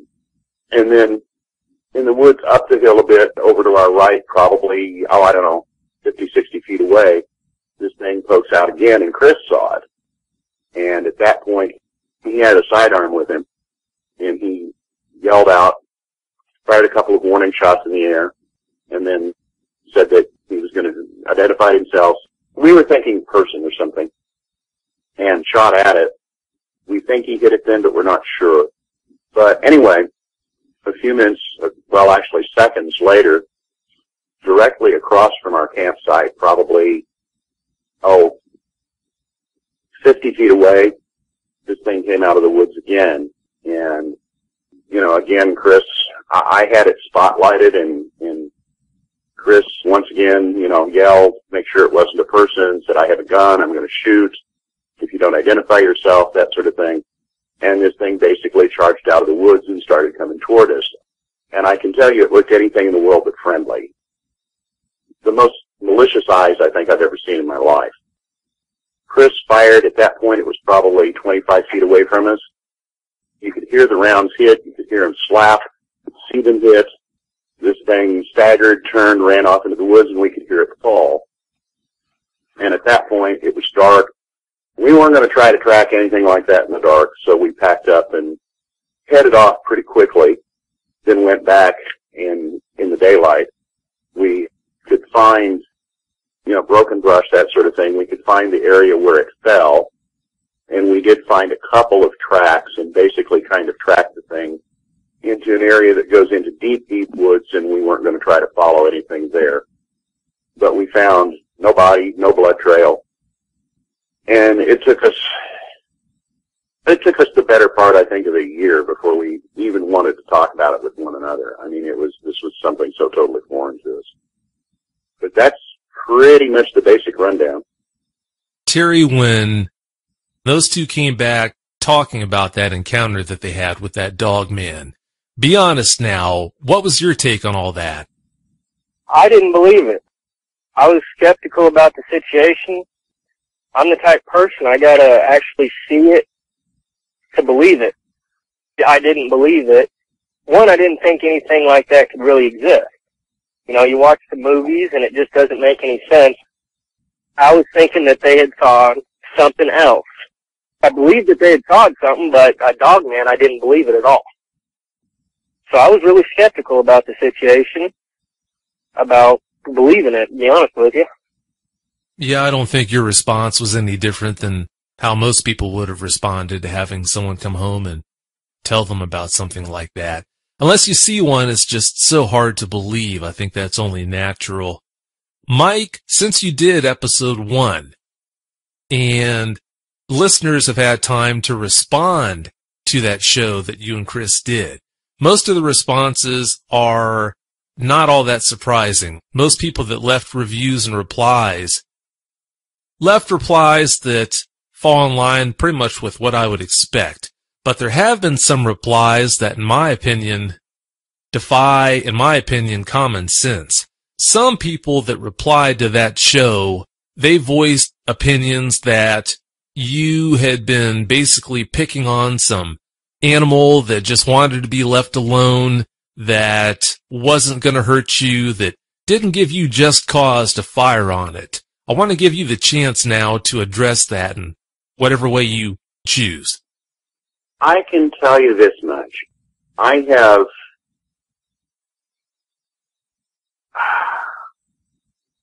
can think of only one other time in my life that I have felt that threatened, and that involved a human being, not an animal. But I spent a fair amount of time in the woods. I mean, I'm 60-something years old. The woods are not new to me. I've encountered wolves, I've encountered coyotes, I've encountered bobcats and mountain lions and Bigfoot. And nothing has scared me the way this did. I've never seen anything that I perceived as being as malicious as this thing was. And I mean, I'm sorry, when something that's roughly somewhere between 6 and 7 feet tall and fairly massive comes at you bearing teeth and claws, you don't sit there and go, nice puppy. You don't debate it. There's no doubt in my mind that this thing was out to hurt us. no doubt in my mind whatsoever. And the only thing I can say there is, if you weren't in the situation, maybe you can't appreciate what it was like. You know, and the thing of it is, Chris or I neither one, we don't really hunt anymore. We used to, but we don't anymore. And we don't, well, in fact, it was a fluke that Chris even had his gun with him, because at that point we normally didn't take weapons with us. But no, we would not, if there had not been a very definite and obvious threat to us, nobody would have fired. But there's no doubt in my mind that we would have at least been, at very best, been hurt badly. You know what? I can't blame you for acting the way that you did. I'm an animal lover through and through. But given the set of circumstances that you said you were faced with, I can't see how anyone could blame you for doing what you did. So I'm not surprised, and I don't blame you that you handled it that way. Now, moving forward, as if that one encounter wasn't enough, last October, if you don't mind, Mike, could you tell us about what happened with that encounter? And then I'm going to have Terry come in and give his point of view. Sure. We were once again in one of our research areas, a different one from the first encounter, and not expecting that at all. We were getting activity from the Sasquatch that we were hunting, or not hunting, but looking for, observing. I don't want to give the impression that we hunt Bigfoot, because we really don't. We research, but we don't hunt in the other sense. But we'd had a fair amount of activity, and things were actually going pretty much the way they normally do with those interactions, and actually going pretty well. It's difficult to talk about it without talking about Sasquatch, because they were kind of integral to the whole thing. But they started acting a little bit differently, sort of excited, and at one point where they were sort of all around us, they ended up sort of all on one side of us. But there was still something moving around through the brush, and we went off into the woods a ways to sort of see what we could see. And this thing was, again, probably, when I first saw it, it was probably, 100 feet away, maybe 150 feet. And, you know, we did get closer. The three of us are going through the woods.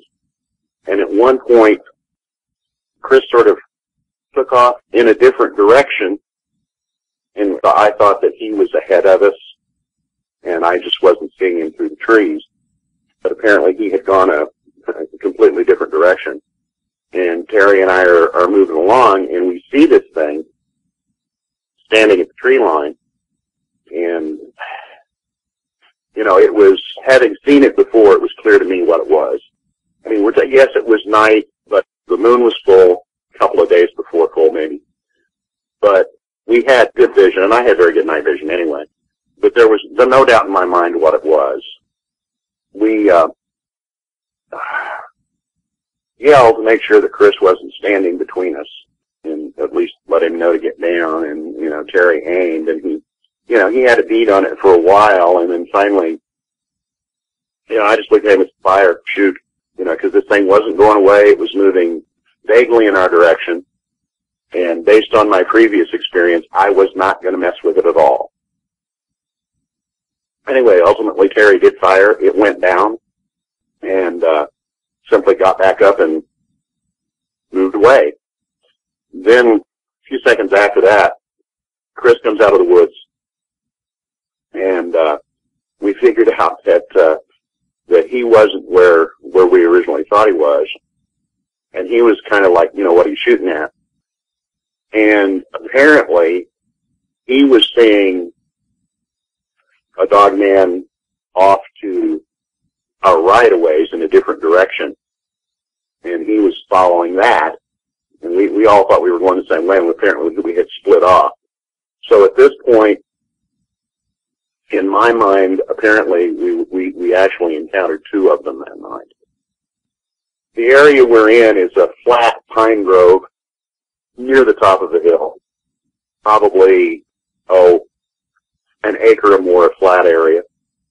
And then behind that, there's a shallow ravine. And then on the other side of that ravine, there's a pretty steep hill. And what this thing did was, after it got up, was it moved into and across that ravine and up the hill. Exactly where the other one went, I'm not totally sure. But anyway, that's kind of basically it, I guess. For me, there was the same intense feeling of this is malicious, that this will hurt us if given the opportunity. No perception of poor innocent animal in any way, shape, or form. And especially in retrospect and thinking about it, it was almost like there were two of them and they were trying to separate us. Well, I don't think anyone can blame you for not getting the warm and fuzzies when you had that encounter with the dog man the second time around. Terry, this is where you come in. If you don't mind, please tell us about your point of view, what you saw, what you felt when Mike turned to you and told you to shoot this dog man. Well, basically, we were, scouting out, going Bigfooting, doing research. This was even before Mike had come back, because Mike went out. He went out and did his thing. He just kind of walks around. He'll just take off and go walk around. And I ain't never seen this before, and I've been out with him before. Mike come back and had this horrible look on his face, scared look on his face. And then that's when I got this horrible smell. And, I have smelled Bigfoot before. It smells musty, and it was just not right. It smelled like anybody that has hunted before and they bag a deer and they're just cutting into it. That's what it smelled like. That terrible, bloody, that smell. That's what it smelled like to me. I had my 12 gauge with me, and I had Sabot hollow point shells. So we went walking off. We went down into the draw. We were looking around, and Mike froze, so I froze along with him. And like Mike was saying, Chris was off somewhere else. I couldn't say where he was, but where I thought he wasn't, come to find out. Anyway, across the ravine is when I saw some movement. And it didn't look right. I was like, what in the world is that? It seemed real skinny. It had a snout on it. And, wouldn't say, it kind of had legs, front legs, but it was upright. So, it didn't look right. So I took aim at it. I put a bead on it, and I just held it there just to see what it would do. It was clear that it could see me, I could see it. Like Mike was saying, there was a full moon out. And, Mike told me to shoot, and I shot. And I saw it go down. I saw it hit the ground. And, I didn't see it get back up, but I saw where I shot it. So we went over there to investigate. I was ready to fire at anything again in case something got back up or something come at us. Anyway, I know where I shot it, and it was right next to a stump and a tree. A rotten stump, and right next to it was a tree. So that's where it was. Me and Mike went over next to it, and it wasn't there. And I was very confused. So I'd seen it go down. How come it's not here? And I'm a very good shot. I've gotten a deer every year. I am an avid hunter, and, I've never missed a shot. And I couldn't explain in words. And, Mike and Chris both, they could see I was very confused. I was more in shock than anything. Well, let me guess, Terry, you went from skeptic to 100% believer in the flip of a switch. So you could say I was more than shocked at the situation. Oh, I could understand that. Do you think hearing about the first encounter that Mike and Chris had, do you think that might have had a little bit of an effect of conditioning you for what you saw that night? Absolutely, yes. Like I said, I wasn't a believer. I believed that they'd seen something, and then with that situation there, I 100% become a believer, and I'm definitely one of those people. I got to see it to believe it, and I believed it. I can understand that. After you shot that dog man, and Mike mentioned that he saw it head up to that pine grove. After that happened, what did you do? So, to be honest with you, I don't know. I was in complete shock and really was making sense. I remember walking over to where I shot it, and we even looked around a little bit, and Mike walked up the hill to the pine grove, and I was still standing there in that same spot, just kind of pondering where it could be. And I was looking for tracks. I was looking for any kind of blood trail, anything that a hunter would be looking for in the situation that he shot something and it got up and ran away. I've got you. Mike, when you went up to that pine grove looking for it, what did you see or what did you do up there? Actually, we've kind of got that reversed. We came out of the pine grove, and where it went, there's like I said, a sort of a shallow ravine, rocky, wet weather stream kind of thing, and then it goes uphill from there into really deciduous forest that gets pretty thick. And I went a little ways up that way just to see if I could see anything, and I didn't see anything at all. But then we came back into the pine grove, which is where our camp was. I could see movement up the hill ahead of me, but I wasn't going to follow too far. I mean, at this point, in my mind, I have seen this thing taken down with a firearm twice, and it's gotten up and gone about its merry way. So I wasn't too avid about chasing it very far. No blood trail that I could find. Tracks are very difficult. This part of the state where we're at, very hard-packed rocky ground, plus this pine grove area has a very deep carpet of pine needle litter. So really finding tracks is very, very difficult. You know, I could see broken twigs where something had gone through the brush, but no discernible tracks, and like I said, no blood trail that I could find. I'm used to, you shoot an animal that at least bleeds, but it was, I mean, the first encounter, I mean, you know, Chris shot it with a couple of 40 caliber hydroshock rounds, which I would have expected to really tear something up. And it didn't. This time around with the slug that Terry put into it, and I have no doubt that Terry hit it. You know, it baffles me that it got up and went away. Because again, I know that Terry is a good shot. I have no doubt that he hit it, and we were perhaps 100, 150 feet away from it at the most. And that's not a terrible distance to cover with a firearm, especially if you know what you're doing. So it was just almost inconceivable to me that this thing got up. I probably wasn't as stunned by that as I would have been if I hadn't been through the first encounter already. But the thing for me, I was frightened of this thing to begin with. That did not do anything to quiet my fears. I can understand that. How similar in appearance was this second dog man to the first one that you and Chris encountered? Oh, very, very. In fact, from the coloration, I would conjecture that it was probably the same one. Basically, same size, same conformation, configuration. Very dog-like hind legs, but standing upright. I have never seen this thing run on all fours. Having observed it a couple of times, I'm not sure it could really run on all fours all that efficiently, because the front legs, arms, whatever you want to call them, are long enough that I'm not sure it would be really efficient on four legs.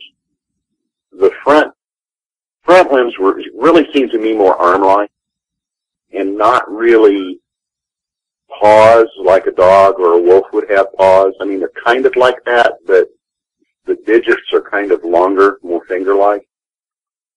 But same thing, teeth. I cannot find a way to describe the eyes. I really can't find a way to describe the eyes other than just almost like they look through you. And again, just to me, incredibly malicious. You know, it's funny that you mentioned that, Mike, because I'm asked from time to time what people report as being the most terrifying aspect of these things. And my answer is always, it's the eyes. That's what makes people sit up in the middle of the night, soaking wet with sweat, is how scary those eyes were. So I'm not surprised you mentioned that. Now, moving forward a little bit here, gentlemen, Mike, this is the second time that you've had an encounter where someone with you has fired on one of these things. Like you mentioned, the first time around, round one, it was a .40 caliber pistol with hydroshock ammo. This time, round two, Terry had 12-gauge Sabo slugs he fired at this thing, and evidently hit.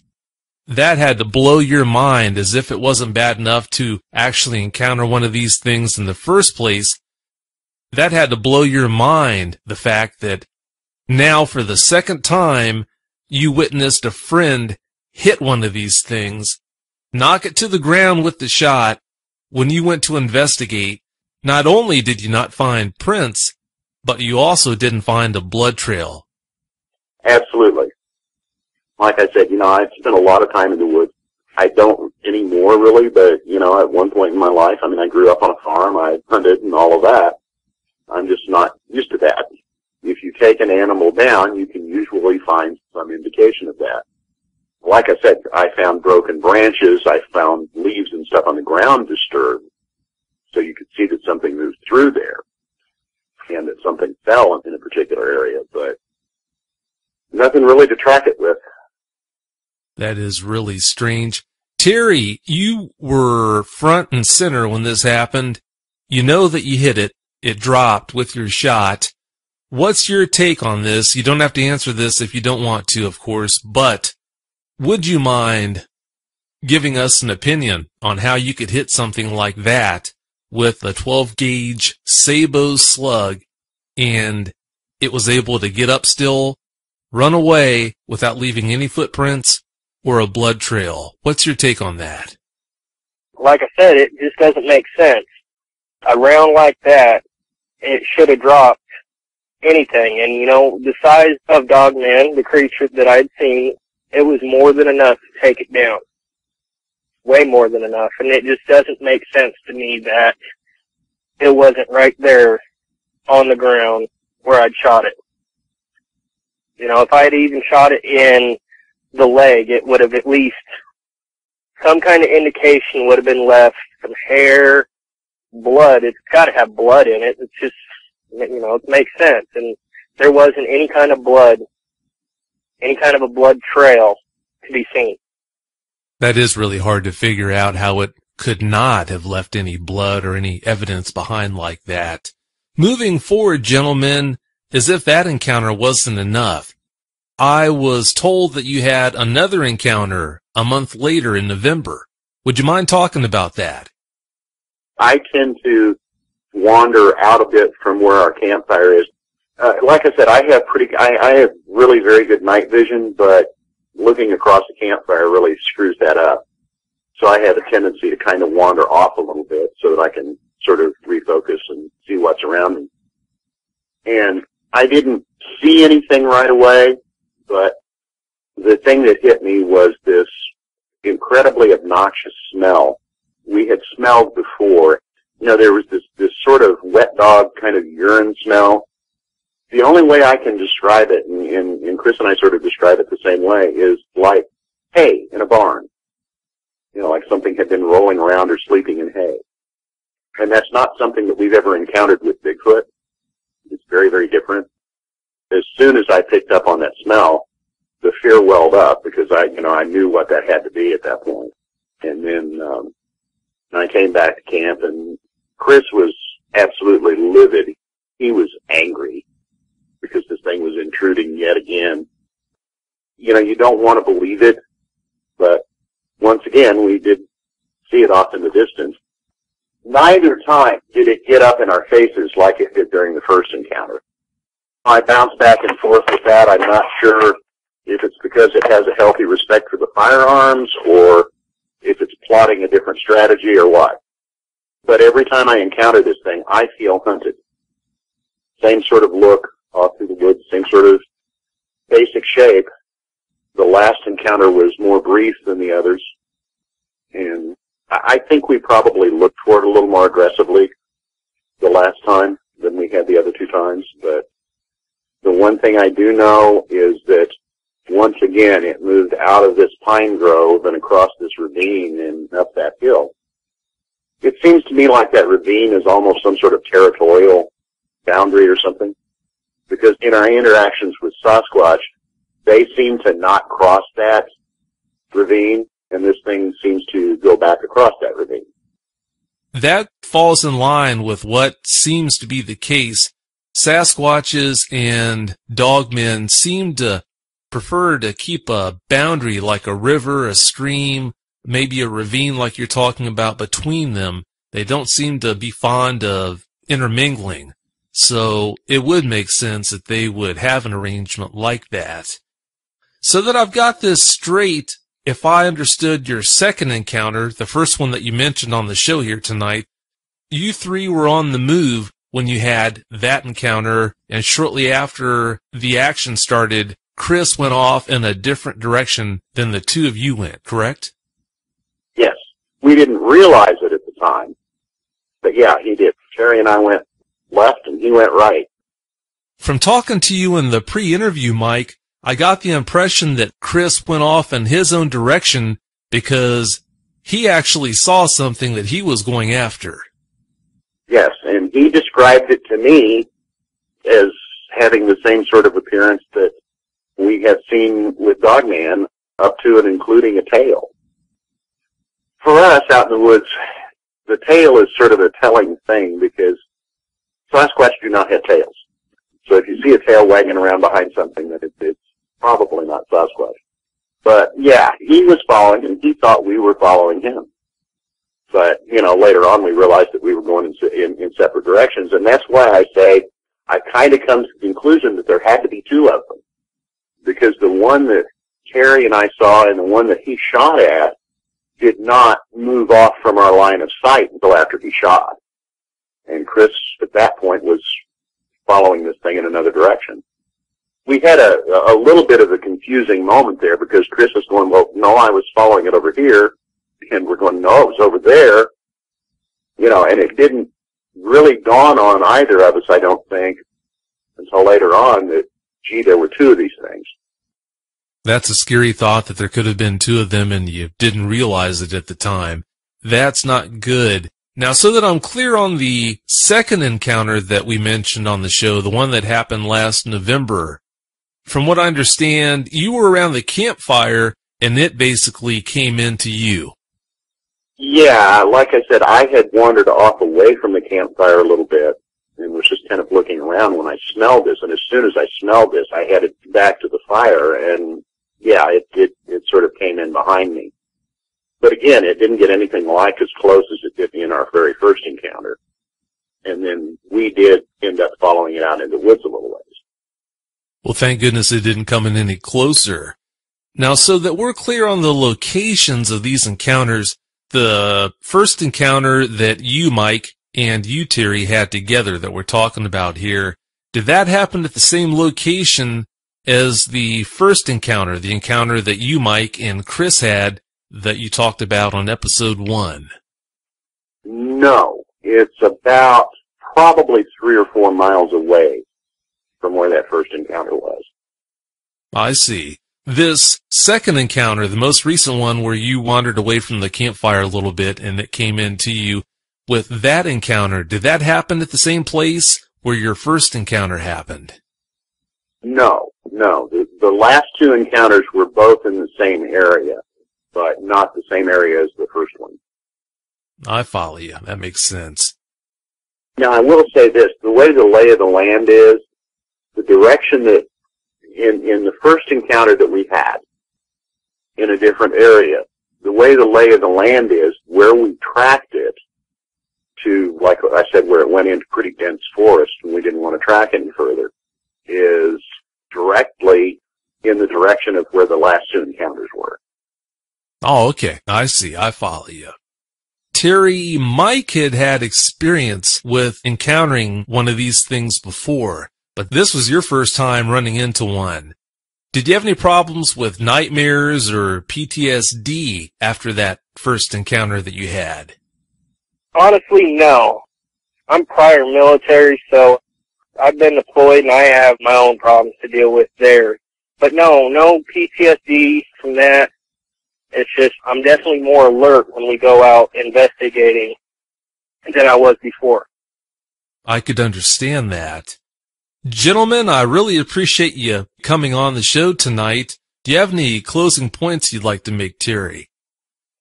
Well, not that I'm aware of. I think we pretty much covered it all down to a T. That's all right. How about you, Mike? Just, you gotta be cautious, and you gotta be respectful of this thing at very least. And while after the first encounter, my advice was adamantly don't go out into the woods armed, at this point I have kind of lost confidence in how much benefit being armed is. So I don't know. To this day, I don't quite know what to think about this thing. I'm still very fearful of it because, like I said, I don't think I've ever seen anything that seems so absolutely malicious. But at this point, I've kind of gone through stages. A long period of denial that Chris and I both went through. It's kind of like, no, this isn't happening in our world. Because I thought, fairy tale time, not something I would have ever considered the least bit real. Now I guess I don't have much choice. And I've sort of run the gamut from sort of denial to, gee, I'm afraid of this thing, and which I still am, but at this point it's encroaching on the Bigfoot research, which is near and dear to my heart, so I'm also angry about it. But, I don't think I can emphasize enough that this is not something you want to go out looking for to play with. There's absolutely no doubt in my mind whatsoever that next to human beings, this is probably the most dangerous creature I've ever encountered. And I don't feel like it's something to be messed with. I don't feel like it's something to play games with. I told you the other day that I'm a photographer, and that's my thing. That's what I do. And, I will, if given the opportunity to get this thing on film, I will. But I'm not going to give it the opportunity to tear me to shreds. And I have a very firm belief that this is very capable of tearing me to shreds. I'll just reiterate, it's not a fun and games kind of thing. Above and beyond being one of the most bizarre things I've ever seen in my life, this thing is dangerous.